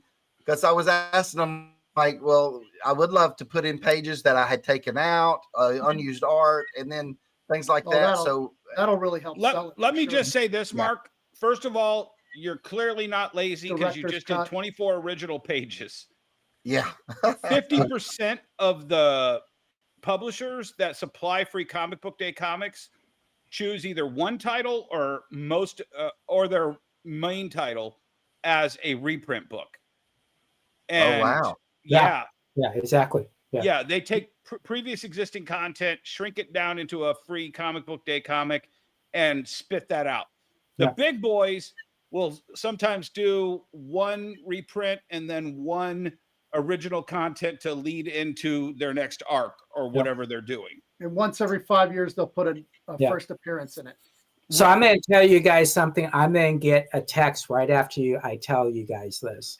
All right. Because I have known Brian for a long freaking time. Brian I've done who? 20, Brian Pulido. Brian Pulido for a long time. I've done 20 exclusives with him. He's done his Kickstarters at my stores. We are solid. We're in his mansion in this amazing room. And I turned around. It's crazy, right? And it's his, you say mansion, but you need to explain what it really is. It's a museum, right? It's a it's a museum, right? but it's a mansion as well. And just the sitting room, the relax room is freaking nutty, right? I love it. You're going down Billy, you're going down the stairs and you have all that. It is freaking crazy, right? When you're walking through there, Jesse, do you ever feel like you're like unbalanced? Like it's like some of those hallways and they're like, oh, wait, I'm a little dizzy. I'm going to tilt to the left or something. Yeah. Well, what was funny, Brian kept on walking me in a circle to introduce me to everybody. And I'm like, if you would just call everybody to where we're standing, that would solve that. But it was so big that he couldn't call everybody. And we're in his like awesome historical room. And I've known him for so long. I can't tell you how many people I've gone up and said, hey, Brian, what do you think about XYZ? Yeah, he's pretty good. Oh yeah, I'll think about that.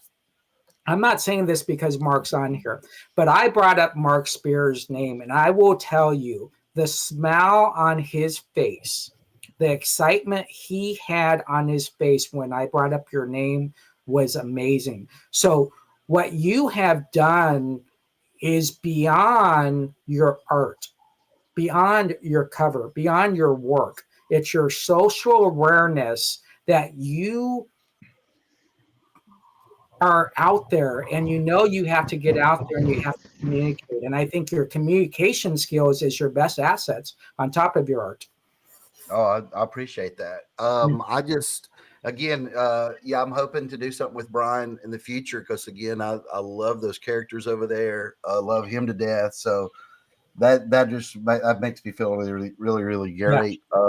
But yeah, again, it's I think it's your work ethic, how much you put in, because I'd realize, hey, while I'm healthy, I need to work as hard as I can because the other guy's working just as hard as he can. So I'm like, okay, if I can work while he's sleeping or playing a video game, I can beat him.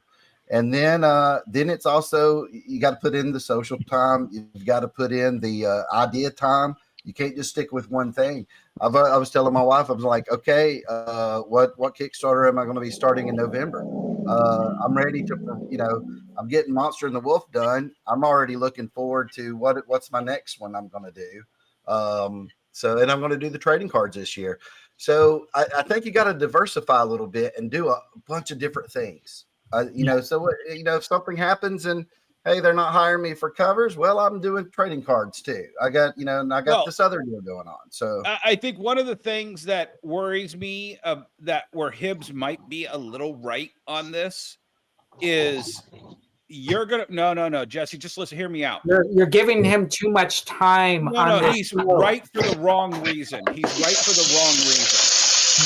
It's gonna take what the hell was that? It's gonna take Keen Spot going to Diamond and saying, oh, by the way, before we deliver these, you're going to need to make sure we get this check. It's going to take Image. It's going to take Dynamite going, hey, you're treating economic and comics this way. We have to treat you the same way. Because if you don't, it's just going to be just like American Mythology, where they're expecting you to deliver the product and hope that you get a check someday. Yeah. Right. Yeah. I never, even before today, ever thought about not getting paid for what's already been sold. Right. I mean, Right. Just transparency. I've been paid up until issue 1, second printing. That's it. So everything else, number 2, all the other printings that we've done, issue 3 that's coming out in a couple of weeks, all that I haven't been paid for. And I'm sitting there going, and that's actually the bigger pay because of the, we did 42,000 units of issue 3. And I'm sitting there. So I've really only been paid for about 14,000 units of all of Monsters combined. Wow. So I'm shocked. And I was sitting there today going, wow, I never thought of that before, ever. So yeah. You have to make sure that Keen Spot is do they pay on a quarterly? Do they pay after every issue? Oh, Keen Spot pays quarterly, so I'll be getting a check in March. Of course, they have to get a check for me to get a check, and right, they're invested interest in it too, because we got a 50-50 deal over there, so they want their money too, I'm sure. So sure. But yeah, I just never thought about that before, right? Because you think, oh, you're always getting paid because the books are in people's hands. Someone got paid. So we'll see. Yeah, it's crazy. Hey, Billy, I'm gonna mute you, brother. Just unmute yourself if you need to talk. Yeah. It's funny, Derek, you're bringing up Cal Bush. So when I used to have my radio show for ESPN, back when Kurt and Cal were on the short tracks in Las Vegas, that's how far back I go with the Bushes. So anyways, he was asking Mark what's his opinion on Cal Bush for some reason. What's up with Cal Bush? That's a race car driver or something, right? Yeah, for NASCAR. Yeah, NASCAR. I think that's the answer, chat. Has he done something in the news lately or something? I'm not a big NASCAR guy. Yeah, it's crazy. I think he heard the accent. It was like, oh, NASCAR. Oh, okay. Yeah. Mark, and I want to get into this. I didn't want to get too deep into the weeds on it. I absolutely love watching you in interviews, and I'm positive you understand this as much as I do. You were dismissed by the comic book industry based on how you sound and what you came to the table with. In my opinion, I heard your theory on that. I think that was last week, right? Yeah, I believe so. When you said it. And I do believe that has something, but let me insert something there though. When I pitch stuff to people, they never heard me talk. Right. Now they might have watched the interview I did with like Todd McFarlane, because that came out March of 23. They might have seen me on a few things of YouTube, which they could have done, and that could be a lot of it. I doubt it. I doubt that. I think now, yes, I don't hear my Southern twang, but because it comes out of my mouth. But when I watch it back, I can't watch myself back or listen to myself, because I'm saying, "Oh man, I sound no. Be you, man. That's what we love about you. That's my thing. I can't change it now. This is who I am. Accept it or don't accept it." So right, and it's going to bring up, hey, what do you think of Kyle Busch? You clearly are into NASCAR with that accent. Exactly. I guess so. My thing on that though, when I sent those in, I do think there was something where they're like, who are you thinking to give us pitches? Like, because I was a no name when I sent those in. Yeah. But I thought, especially like an Image, with Todd liking the stuff, him being the president, there would be some kind of talk there, but apparently there wasn't. And they just dismissed it. And then Dark Horse, though, they've taken 2 of my pitches all the way to the committee meeting. So they've been great over there. They tried to get it through 2 times, but other places dismissed it. No. Yeah. What's funny, great. Mark, is when Shannon, my girlfriend, first heard your voice, she goes, he's from Alabama. I'm from Pinson. She's from Pinson. And Oh. and she's like, I forgot what city you're from, but she actually knew what city you were from before we found out what it was. And he sounds like my best buddy from Mississippi. Actually, he's got a little of that Mississippi Alabama twang. Yeah. What's hilarious is there's some people here that have a lot worse accents than mine. So you can imagine we make fun of them. So the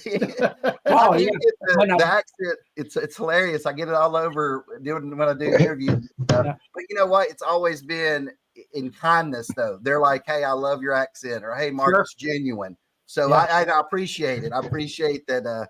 No one's hating on me for it. But yes, that's it does make me stand out a little bit. So I enjoy it. Yeah. Hey guys, I'm gonna let you guys go. It was good talking to all you guys, and cut it short. I hope Diamond survives. I do. Yeah. Like you guys said, we had to pivot. You got to pivot. Mark, just so you know, I emailed you that stuff, and I pay in advance. Just so you know. Oh, hey, I like that. There's another pay-as-you-go guy. I love that. At least take a look, because I got to be honest. I want Mark for Speechless. This is what Speechless is made for. Is Mark to get to know the creator. For Speechless. To get to know the creator, small print, pay him what he wants, let people buy it if they want, and I think he'd really enjoy it. But besides that, it was great talking to all you guys. Brian, thanks for having me. Everyone, take care, and Billy, good pleasure, luck with. And I hope you learn to hate Luna as much as I do. I understand why now, but it is what it is. It's business. Hey, and Billy, I think we have totally different business models, but I think you're killing it, man. And I've always watched your videos from way back. And I appreciate it, man. I hope I do the videos for everybody that watch. It's free information. If they want to buy from my store because they don't have an LCS, then do it. I mean, that's why .coms exist. But you may get somebody who's never read comics, doesn't know there's comic stores. If they buy a comic, they're a reader, and once they're a reader, sooner or later they're going to find me. They're walk into my shop on a holiday or move into my area. And that's happened. Absolutely. Probably majority of my viewers have local LCSs. Even I did before it became a store, Yep. And I'll always say, go, if you have an LCS, go. If there's something that interests you that you like you said, I have lots of people out here that go to, Jesse, Greg's Comics a lot. A lot of people go there because I talk to them about it a lot, and they go, "Oh, Billy said that this was here, and you might have it at Greg's, or I'll give them an exclusive." And they're like, Eric will buy like 10 exclusives from me, and they'll say, "Did you get that exclusive? We want to buy it from you guys instead of buying it from me." It's totally cool. Yeah. I want comics to survive. I love the collections and all that. I love collecting, and how we all collect is different. But thanks so much. You guys have a great night, and I will see you later. I'll talk to you later, Billy. Appreciate you, bro. Yeah. Great guy. Yeah, he Yeah, is. but I want to talk to Mark for a little bit more, because Mark, you got the best and worst day you could possibly have gotten. Wait, what was the best? Well, the thing was we wanted to bring you on with Brian, and we wanted to talk about your business model, and we would talk about your success, and much like my daughter's birthday and me celebrating the 16th anniversary of the day that saved my comic book store, Obama meeting Spider-Man, and I ordered a shit ton of them. Everything got sidetracked with this morning's announcement. Amen. Yeah. Amen. Definitely. I just sent out a link to Shawn Hudachko to see if he wants to jump on. He was in the comments, making comments, and love to see his thoughts on this. I put the thing in the chat saying if there's any retailers that wanted to jump on and make a comment, I'm gonna do my best to get you on here tonight. We're 3 hours and 15 minutes in. This is a long show tonight. I figured it was gonna be a long show. But I just want to let everybody know that's on the panel in the live chat. Thank you again. We are less than 10 subscribers away from 3,000. We had so many new people in the chat. Yes, why are people not subscribing? Yes, we are less than 10. As a matter of fact, before I bring Shawn in, I want to show you guys this. We are less than 5. 3 subscribers away from 3,000 subscribers, you guys. If there is anybody that has enjoyed the show tonight or that loves Learn comics, something. yeah, Yeah. and please hit that like button if you're already subscribed if you're not. And I just want to say thank you to everybody that is joining us tonight. So this has been I a learn really, something every Tuesday. yes, this has been a really great show. Ladies and gentlemen, let's bring There in you go. our I next. just subscribed there for you, man. I haven't never subscribed. Well, hey, that's why I remind There you everybody. go.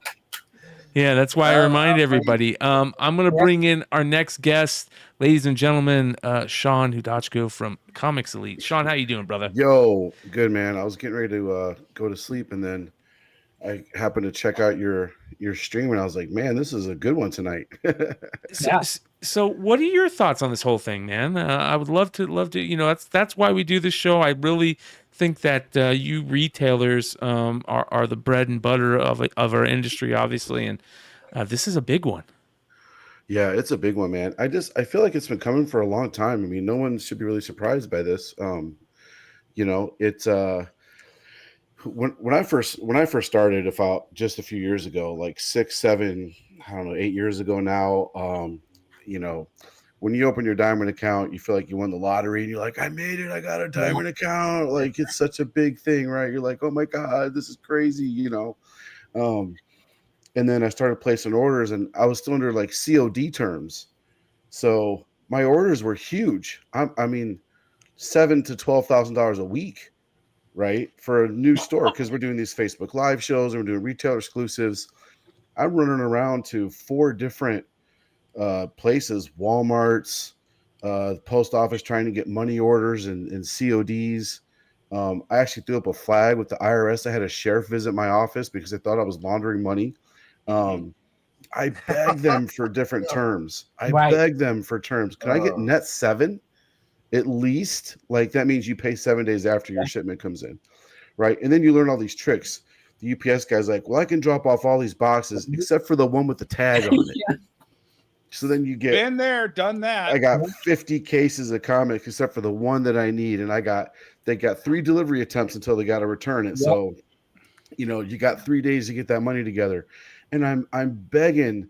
I think her name was Nancy. I can't remember the finance girl over there, man. Yeah, man. The old Nancy, not Nance Romer. Yeah. Begging for, I mean, literally on the phone, like begging for something to change. Like, can I please get net 7? Can I please get net 30? Well, your account's too new. And I'm like, I got to be ordering more than your average bear here. Like, can I get a little bit of leeway here? I haven't missed a payment ever.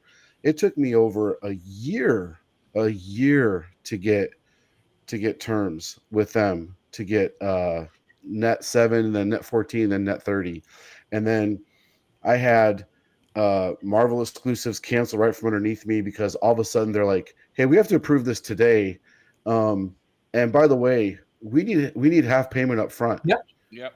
And I'm like, half payment up front? I don't have $7,000, you know, right now. Like, can I pre-sell the book first? I think that's real quick. I want to interrupt you on that because I think that's a very important thing to remember. And I was talking to Billy or Jesse about this today.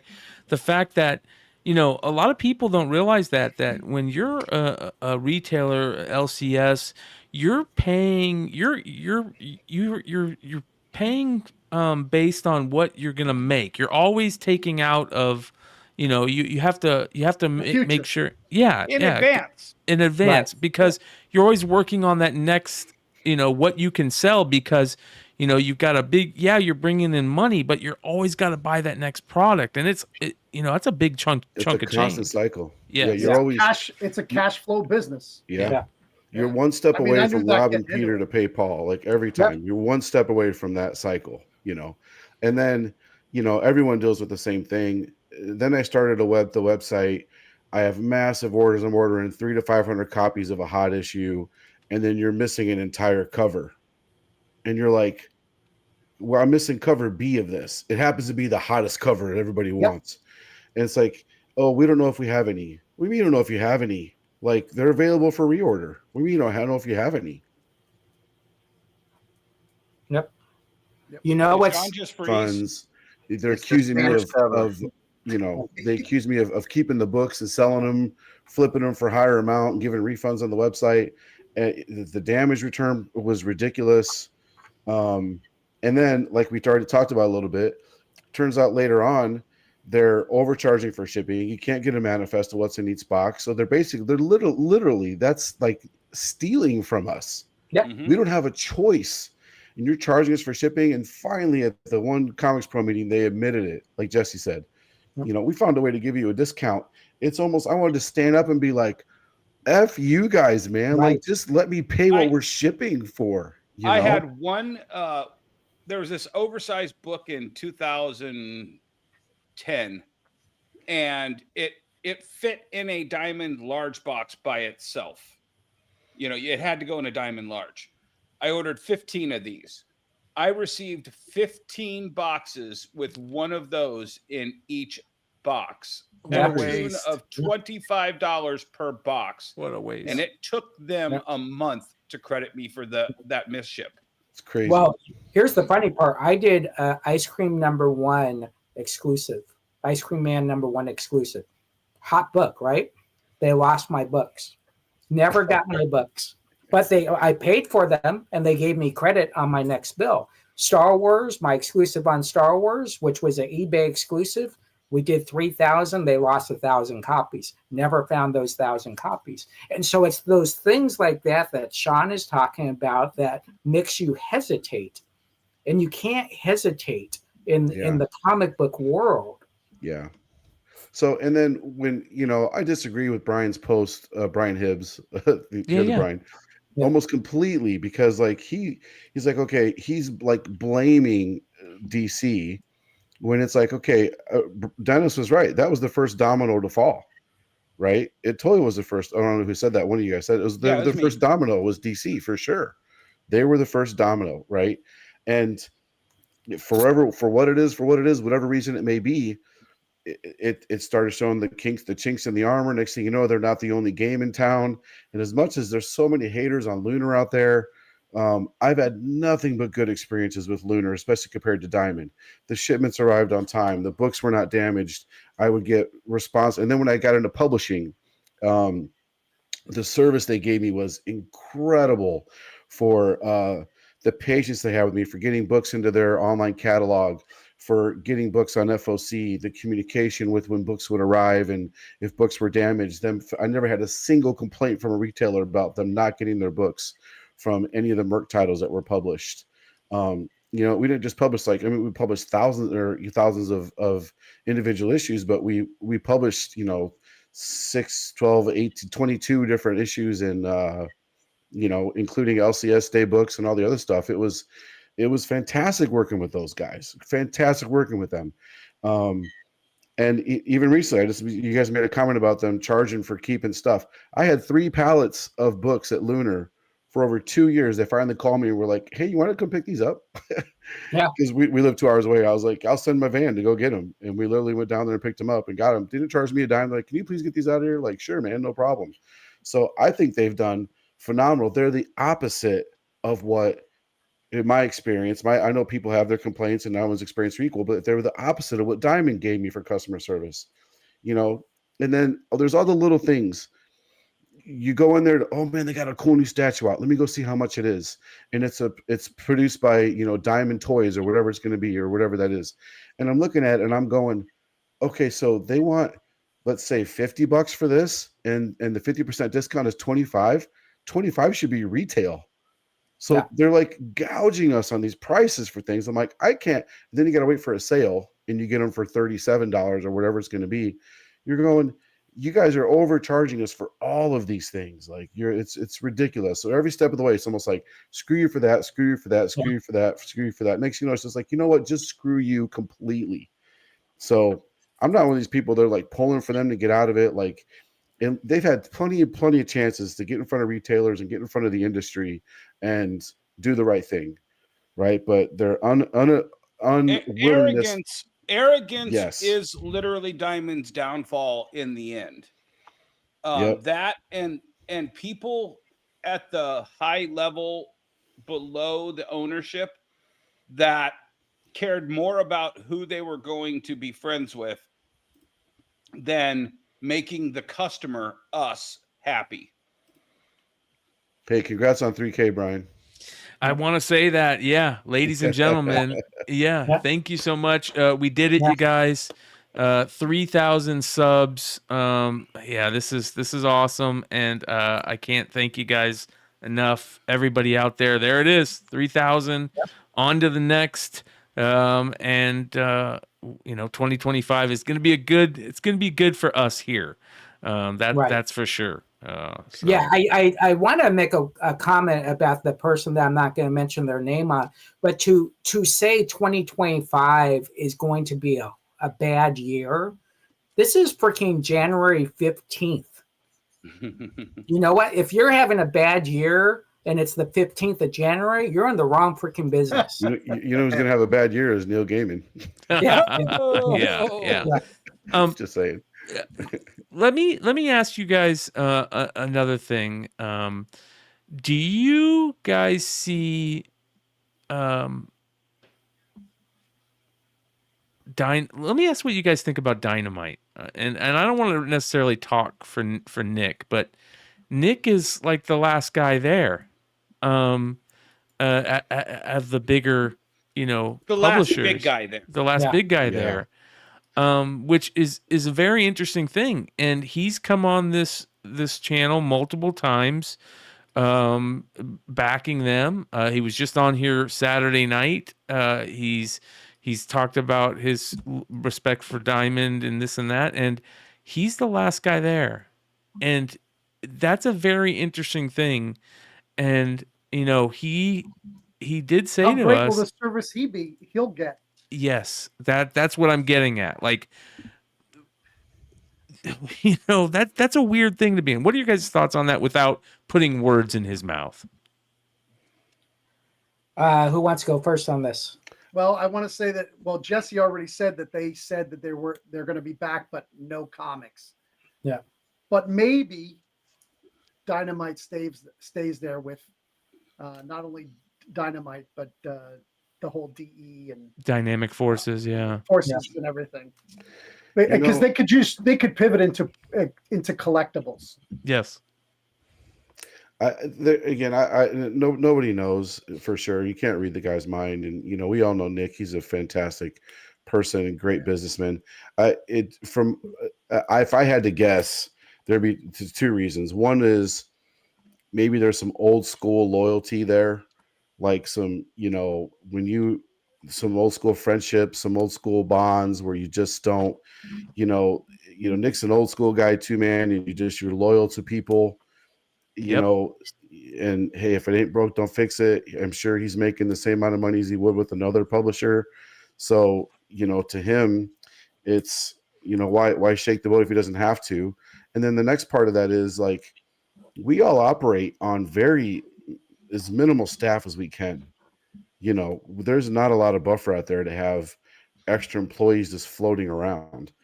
To make a shift from publishing from one distributor to another, that's an enormous time suck, requires a ton of attention.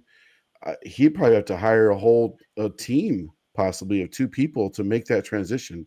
And again, it's like, who wants to put that on their plate? Now you have meetings about it, and he's already licensing out amazing properties and crushing it and killing it with everything he's doing. And, the guys over there, Vince and everybody working their ass off. We all know his editorial team works their ass off. They jump through hoops for us to help us do our variant covers that we do.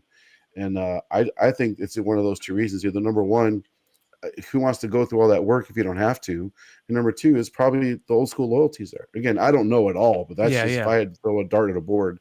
I agree with you on that. I agree with you on that. I think I have one suggestion for Nikki. It's pivot. Nikki has done really well, but he is in that rut right now. And as good as he's doing with the Kickstarters and the nostalgia and hiring people like Mark Spears, you still got to pivot, brother. You cannot be the band playing on the deck if the Titanic does sink. Right. So I'm then go completely opposite of you guys. I think he stays the whole time. I think he weathers the storm. He does enough Kickstarters right now to sustain what he is doing. He's already $217,000 owned. So in his mind, it might be worth another 100,000, right? There's a notion, and Shawn did say the correct thing. There is this loyalty to the Jeppies. And I think that will sustain it. And I think he will be in there for the long haul.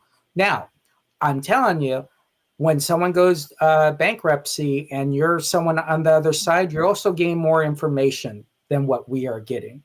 And you're finding out, okay, what is the actual game plan? What did they pitch to the Chapter 11 court, the judge, that states that this is how we're going to get out of bankruptcy?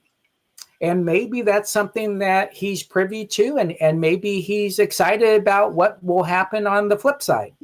I want to add a very controversial take, and I'm going to, if I get roasted, I get roasted, but I literally saw this parallel all day today as my feed is talking about the California fires and who's responsible, as I see my feed with Diamond and everybody, and now Hibbs is blaming DC and other people blame Steve, and I didn't see anybody blame who I think is the culprit, Chris Powell. There is a call for Gavin Newsom to resign. There's a call for that mayor who was in Ghana to resign. That's fine, but let's fix the problem first. But I do blame Chris Powell. Chris Powell's name was at the emails.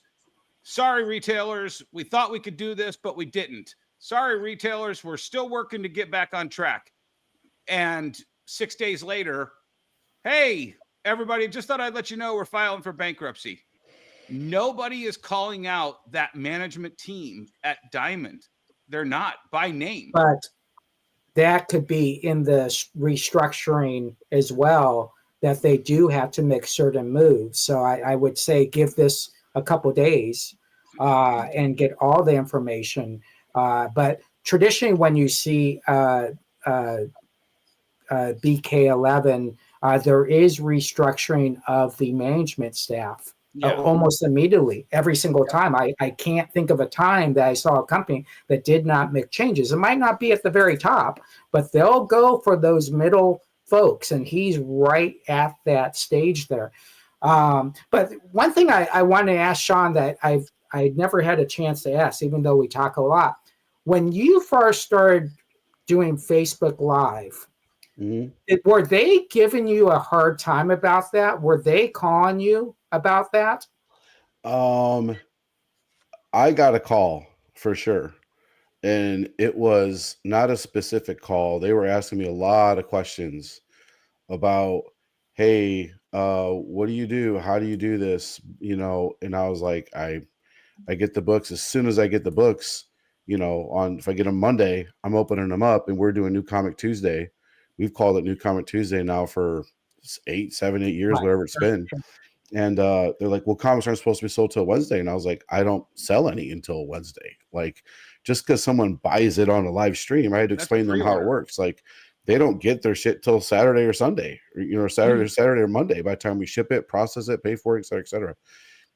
They just really wanted to make sure that nobody was walking into the store and buying. I was like, no, the store's closed. Like, nobody can just walk in and buy them. I'm not opening the books. I'm not showing anything I'm not supposed to show. I'm not, if it's a secret variant, because those were big back then, you know, the spoiler variants, I wasn't showing those beforehand. I made a big deal to turn them over so nobody could see them. And I had to keep making the point over and over to them saying, I'm not doing anything different than anybody pre-selling books on the website or on eBay or anything. Right. I'm just showing the book in person. Yeah. What's the difference from having a picture or showing the cover in person? So they really kind of, but I don't think they were the ones that were throwing a fit about it. They weren't the ones that were asking. It was other people that were trying to get me shut down. Yeah, exactly. Other comic book stores at the time, because even though you started an hour early than me, we still started the same day, February 16, 2016. I got the same call. But it was the notion that how can you not understand that this is one of the new pivots in the comic book universe? Yeah. At the time. They Yeah, couldn't. and they couldn't fathom that. What do you mean you're selling to an orphan customer? Yeah. That's probably why they're going bankrupt now. But it was they couldn't see all these things happening. But again, man, like it took the industry. How many stores have closed because they didn't want to figure out how to open a website, or they didn't want to learn how to use Facebook, or, I mean, everybody has had that. The quantum shift that's happened in the last 5 years, 6 years, 8 years, whatever you may want to call it. Look at the advent of Whatnot, like it or hate it. I mean, online shows are they're the future, man. It's online selling is huge. Live selling is huge. I don't know if it's the future, but I think that there's something very interesting that we've kind of brought up in little short spurts tonight. But that statement that Diamond, or that rumor, that announcement that Diamond made, and a lot of people talking about them becoming this fulfillment service for crowdfunding things. Mark made a comment in tonight's chat about, it's hard to have fulfillment on 40,000 books when you're a small creator. Do you guys think that there's any chance that maybe the pivot that Diamond could make for their comics division is to actually pull that off? Nope. No, there's no way. Not in a million years. Kickstarter fulfillment is based on condition and service. And Diamond has proven again and again they are incapable of that. There's this. I'm sorry, go ahead, Dennis. No. And so any creator worth their salt that cares about their audience and cares about their customers would not choose Diamond. I said it at almost every retailer. If I treated customers the way you treat me, I would be out of business to Diamond. And that's the simple fact of it. Yeah, it's just too complex. We just finished fulfilling a 850 order Kickstarter for Miss Meow #7 special edition. Every order had to have 3 bookmarks, 2 magnets, a poker chip, a sticker, and a pin. Some orders needed prints, 11x17 prints. Some orders have to be need CGC graded books with them. There's foils. Some needed foils. Me and my assistant fulfilled that entire Kickstarter by ourselves. It took us probably 4 days.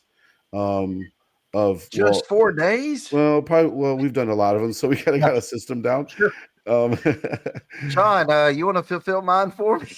No, man, it's Mark, it's not out you of the let question. me know. I am there. All right. I need you. Yeah, I realized I couldn't do the free stuff, Shawn. Like I did that the first year, and that's what was slowing me down so much. Is like every time I would say, okay, they got these books.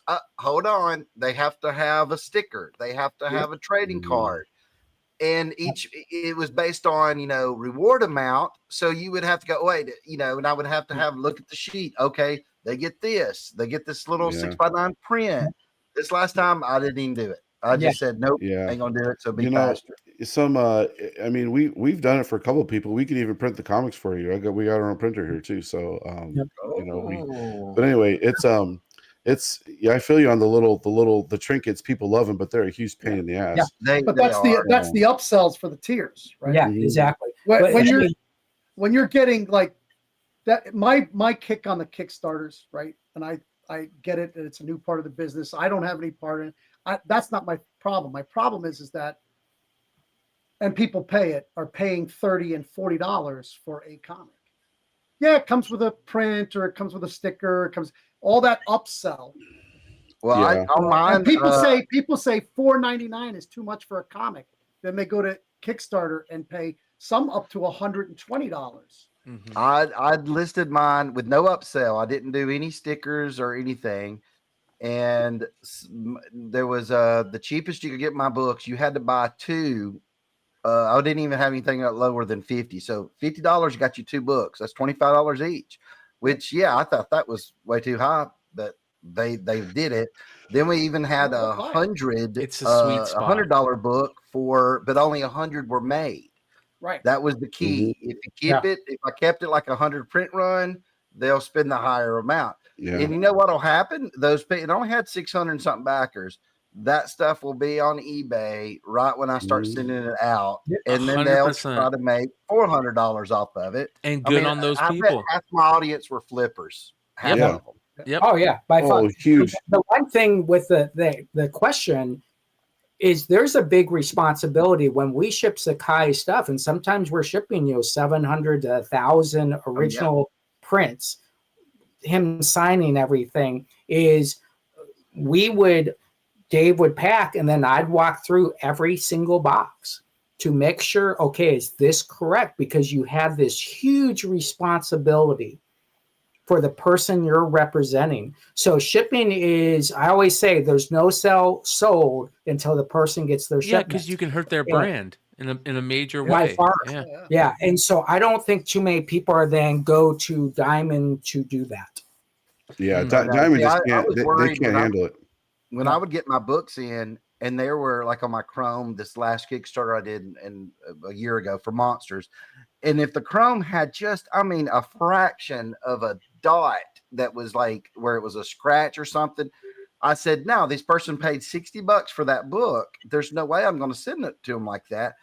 Printer didn't like it because they were like, wait, that ain't damaged. That's just, and I was I'm going to have to have another one. You got to reprint it or I'll pay for it, whatever. I can't send them this. But I was very crucial because the thing is, if you send somebody a book and they're not happy with it and they spent $60 for it, they are not backing your next Kickstarter because everybody doesn't care about his quality. Yeah. So you have a huge responsibility in the shipping on those Kickstarters. Yeah, man.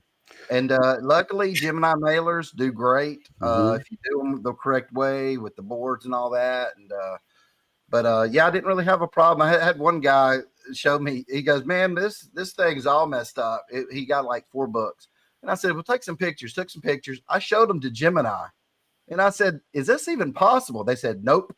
And I said, "Okay." So I went back and I said, "Look, guy, I'll send you the replacements because I had a few left over." But and he was okay, and I sent him those, and it went to the wrong address because he actually changed his address. Oh, then man. he's sitting there, and now he's even more fuming. And I said, "Look, guy, just go to that was the address that was in Kickstarter that you gave me. That's the one I have." And he's like, "Oh no, that's I told you I moved." And I'm like, Drop "Dude, shipper. Drop shipper. Exactly. Drop shipper. That's who he pre-sold on eBay to. The best refund policy I ever have is I'll send you completely new copies, no problem. Just send me the other ones back. Yep. Yeah, and honestly, because And most times they won't even do it. and they don't want to do that, right?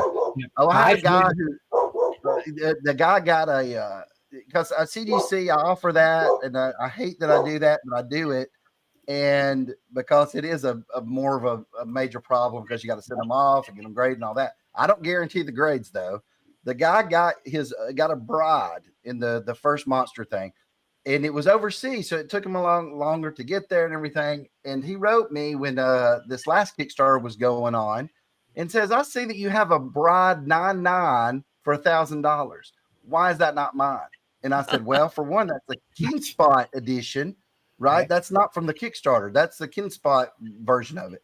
And I said, "What's wrong with what you have?" And he goes, "Well, you sent me a 9.4. And I'm really upset about that." And I said, "Look, I'm so sorry. I couldn't, that's a Kickstarter version. I don't even own one myself."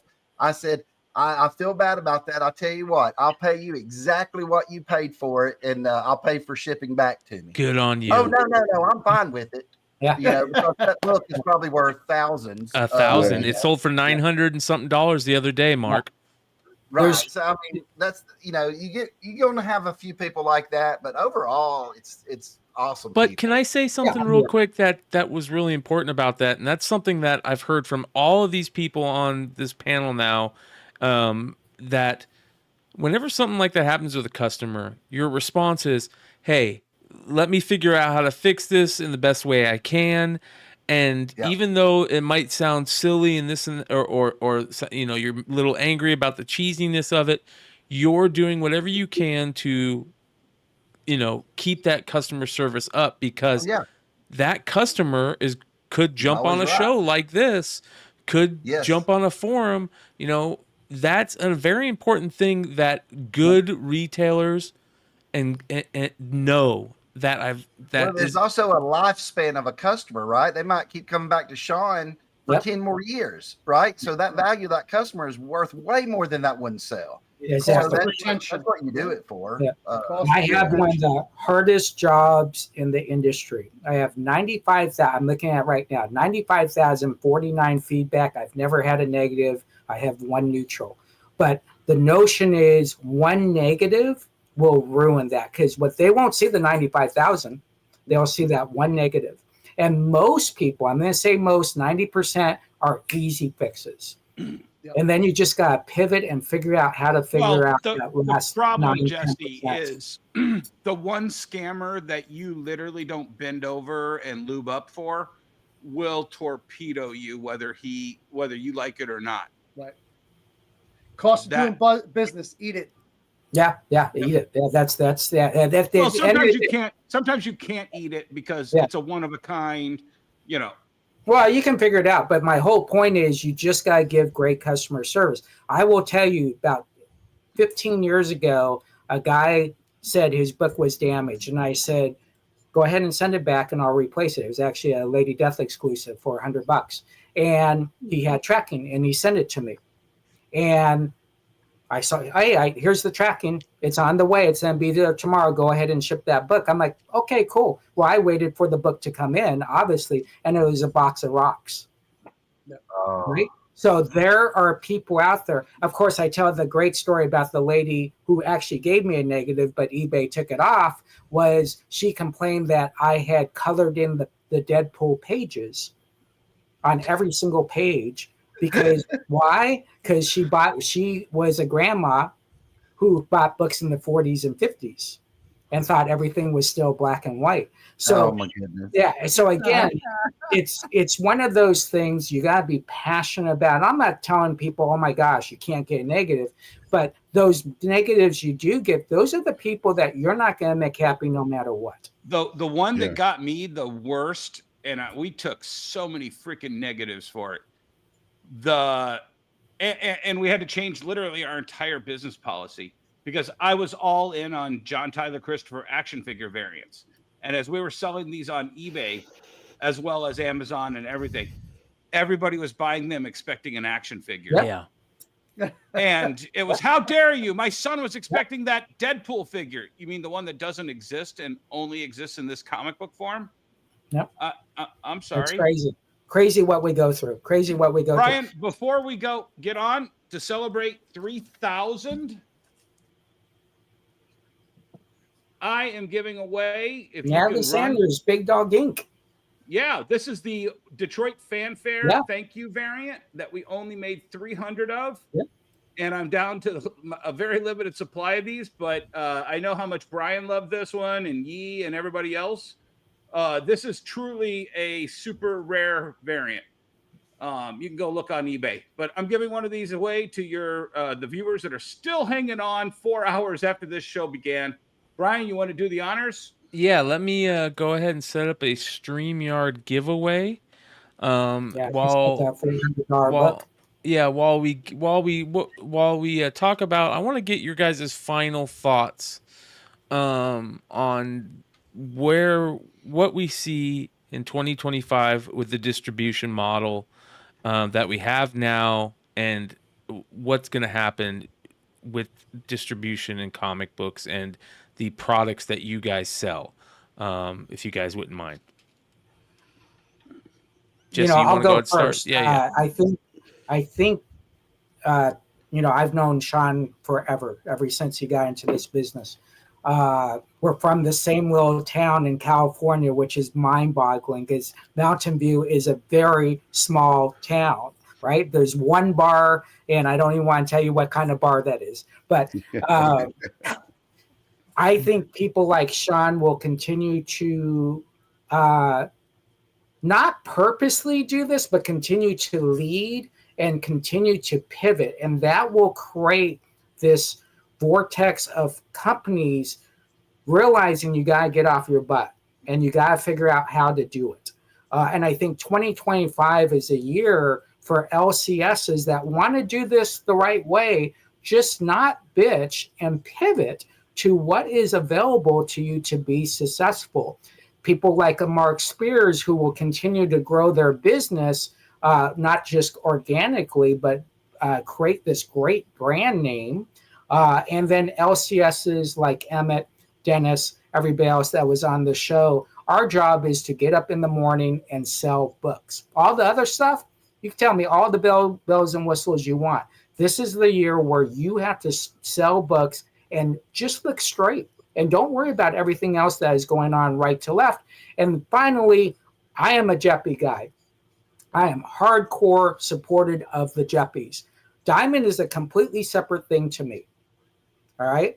I am only focused on the well-being and the support of the Jeppies and their family in this situation. Whatever happens at Diamond, it is what it is. But I'm here to support those two. They have brought me into this business and helped me tremendously.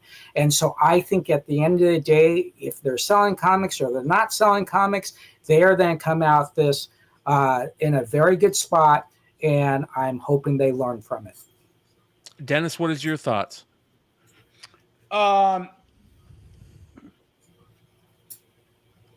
This incident, what we've been going through for 4.5 years, it's a slow and steady decline that forced me, a guy who made some of the greatest variants that this industry knows, it made me say, do I really need this? Do I need the aggravation? Do I want to wake up some morning, January, looking at 2025 as this great coming year and see that it's not going to be as great as I thought it was going to be? I made that decision 2.5, 3 years ago, coming up on 3. I'm not looking forward to 2025 for my brothers and sisters. I'm looking forward to it for me because I've stumbled on a great business model that works for me. I think it can work for a lot more retailers. I think, yeah, and much like my hatred for Lunar, I think paying middlemen to make an ever decreasing amount of money is ridiculous. Diamond, much like Jesse knows, I wanted Diamond to be a better partner. I complained for 15 years, Diamond, please be a better partner. They weren't, I don't think they were capable of doing that. They were arrogant. I think the people that the Jeppies put in charge, because I mean, Josh and Steve don't go into the offices every day and walk around and say, hey, what's going on, guys? How are we doing? Are you taking care of these customers good? No, they put people in charge that are supposed to do that for them. It didn't happen. And now this is what we got. At a certain point, you can't lie anymore. At a certain point, when UPS says, I need a check or we're not sending these boxes, where Penguin is like, we need a check. You're $9 million in debt. We need a check or you don't get any Marvel next week. That's when they had to make that decision. And that's where we're at right now. And it ain't going back. You can't unscrew a pregnant woman. It's out there. Before we hear from Mark on this, I'm going to ask him a different question, but I want to get all the retailers' thoughts. Emmett, what are your thoughts for the final thoughts on that?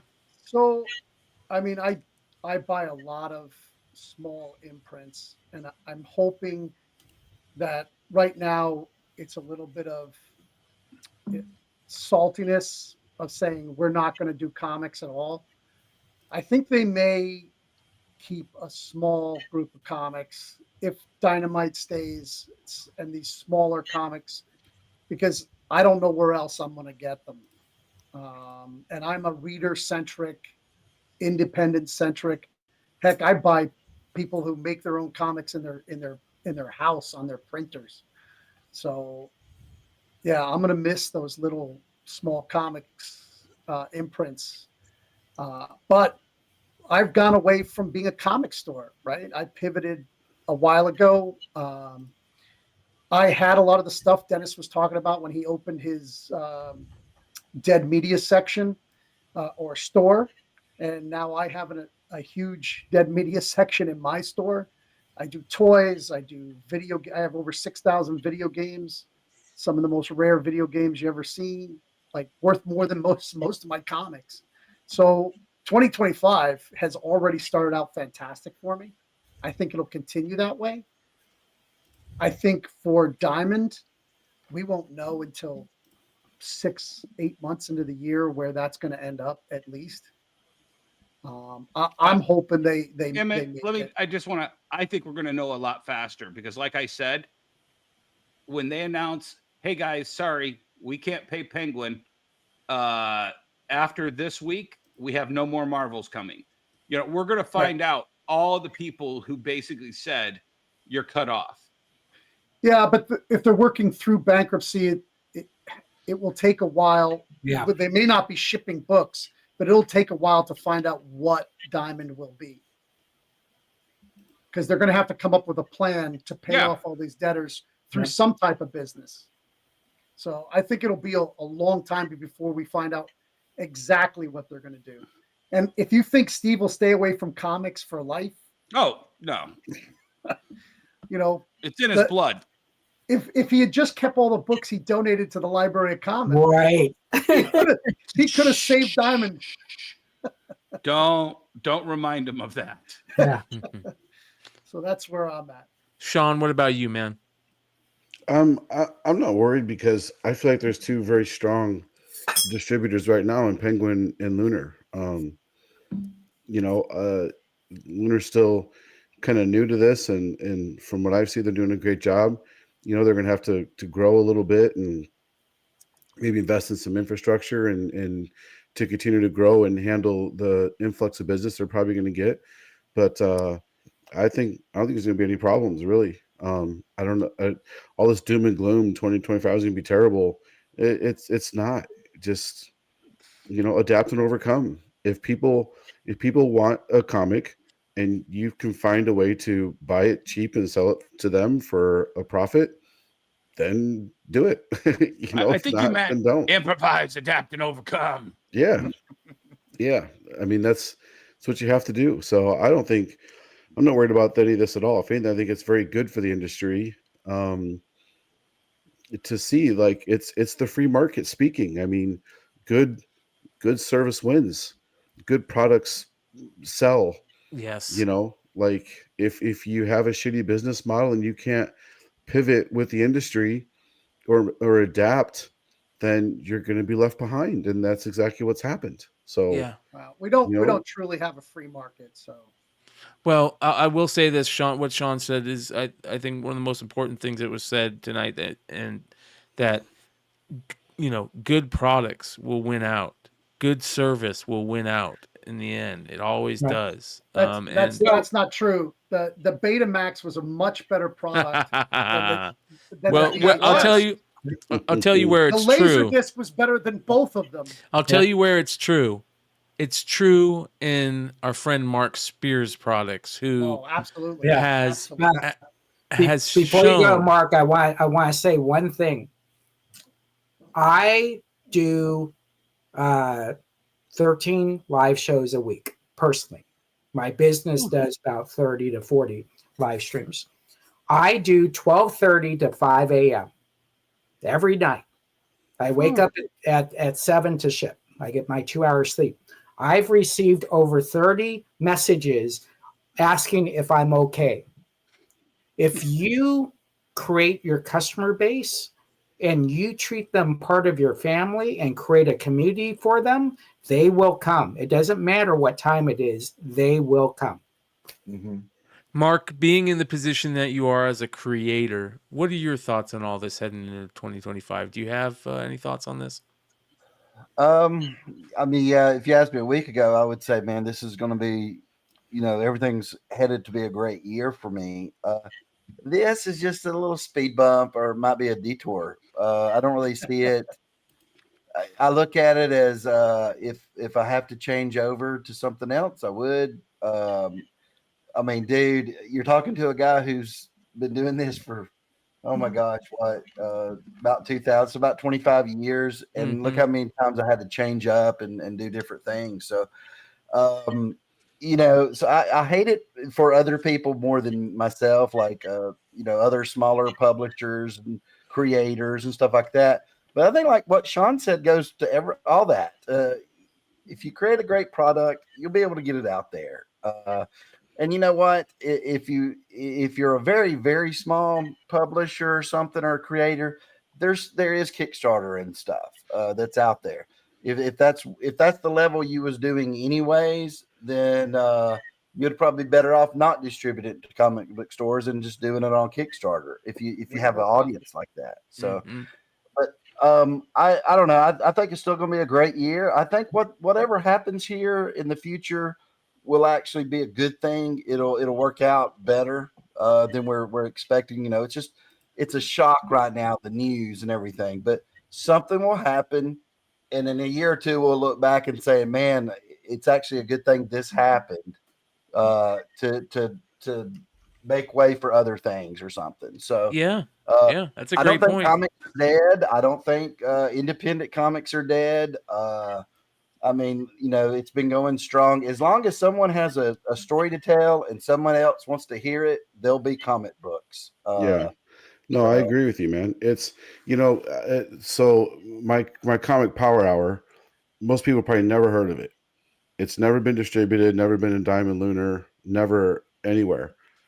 Between issue 1, 2, and Rise of the Witch, a spinoff, we're coming up on almost 100,000 copies sold. Yep. Of that book. I mean, that's amazing. See, and not even ever been into any distribution. We've only done three Kickstarters, one for each issue, and then I sell it on my website. It helps having Shikari as a variant artist on it, for sure. But you know, counting digital sales this year, we're going to pass 100 to 150,000 copies of that sold. So, and it's never been. It'll go on Lunar probably 2026, early 2026. But like I said, I think it's just we're actually hadn't even touched the surface of what comics can be in the future with crowdfunding and put them on direct sales on your website. It's easier than ever to make a website now, right? It's just the product. You just have to have the idea and the product, and you can get people. You know, it's not as hard as it used to be with social media and everything. So I think we're just scratching the surface of what comics will be in the future. And then with Diamond, little sidestep basically here, but I don't think it's a step backwards. Diamond, and for the most part, the other two, you know, there's a lot of Niobe was in the chat complaining that, you know, how's a small publisher going to get visibility, blah, blah, blah. You build your own audience. Yep. Well, you're first of all, you're going to have to do the work. B, people like social Mark, media, people like Brian Pulido, they've shown you the way. Yeah. The ways are out there. Yep. You just have to not be lazy enough to take advantage of those ways. And I use that word, lazy, because there's a lot of people that are like, oh man, I got, just like Brian said, oh, I got into Diamond. Oh, this was the best day of my life. And then, you know, cut to 10 years later when that turned into a bad thing. And then he came back and goes, well, I'm going to go into Diamond and I'm going to do this other thing.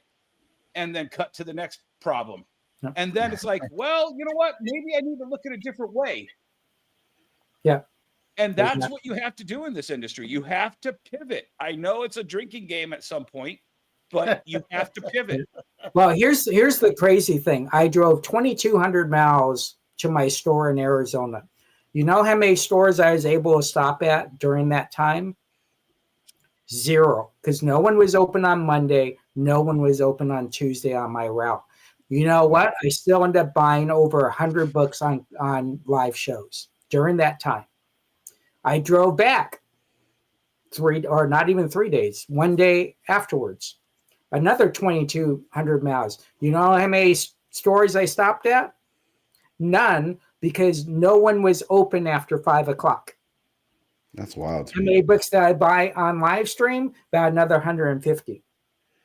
So the notion is you got to work. You got to be open. You got, when customers walk in and walking up to a door that's closed. I mean, people are just getting off at 5. That doesn't even make sense to me. Right. Right. But the go-getters, the guys that are on web pages and they're on talk shows, creative shows, the people that are doing live stream and providing a great service to people across the nation, people that come into, I have a simple policy. You don't have to buy when you're watching my show, but you have to have fun. And creating these fun aspects of the comic book industry to people and giving them great product, great service, and great comic book therapy. So this was, for me, a great show. We got to listen to a lot of opinions. And I know we're going to do a drawing right here. So here we go, you guys, for this beautiful comic that's being given away by our boy Dennis Barger from Wonderworld Comics. This gorgeous Natalie Sanders cover. This is the way right here, you guys. Congratulations too. Look at all these names. Big money, no whammies, no whammies. Rigged. It's rigged. Brian, just call it a second one. You don't have to rig the drawing. I am the winner tonight for the 3K, but we're gonna run this again. Here we go.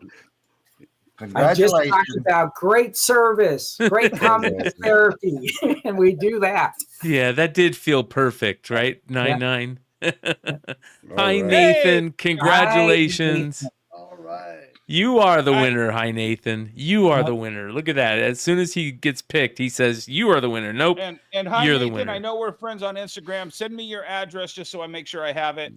Congrats. I want to say before we call it a night, and make sure everybody on the panel stick around after I hit the end button. I want to again say thank you to everybody out there. I want to say thank you to everybody that has helped us with this channel, helped us grow the channel, and create amazing content. And it has been absolute blast doing it. We're getting ready to go on 3 years. In March will be 3 years, and I can't thank you guys enough. If you guys want to support this channel, the best way to do it is by watching and engaging in the content, whether that's on the live shows, the replays. Hit that thumbs up, hit that like button, subscribe to us if you enjoy it. And if you really enjoy it, there are memberships to help support the channel, and those are much appreciated. Much love to all these guys on the panel with us tonight. Much love to Billy and Brian Pulido, who joined us earlier and are not here. We will see you guys next time, tomorrow night for the Wednesday show. Adios, you guys. Much love. Peace.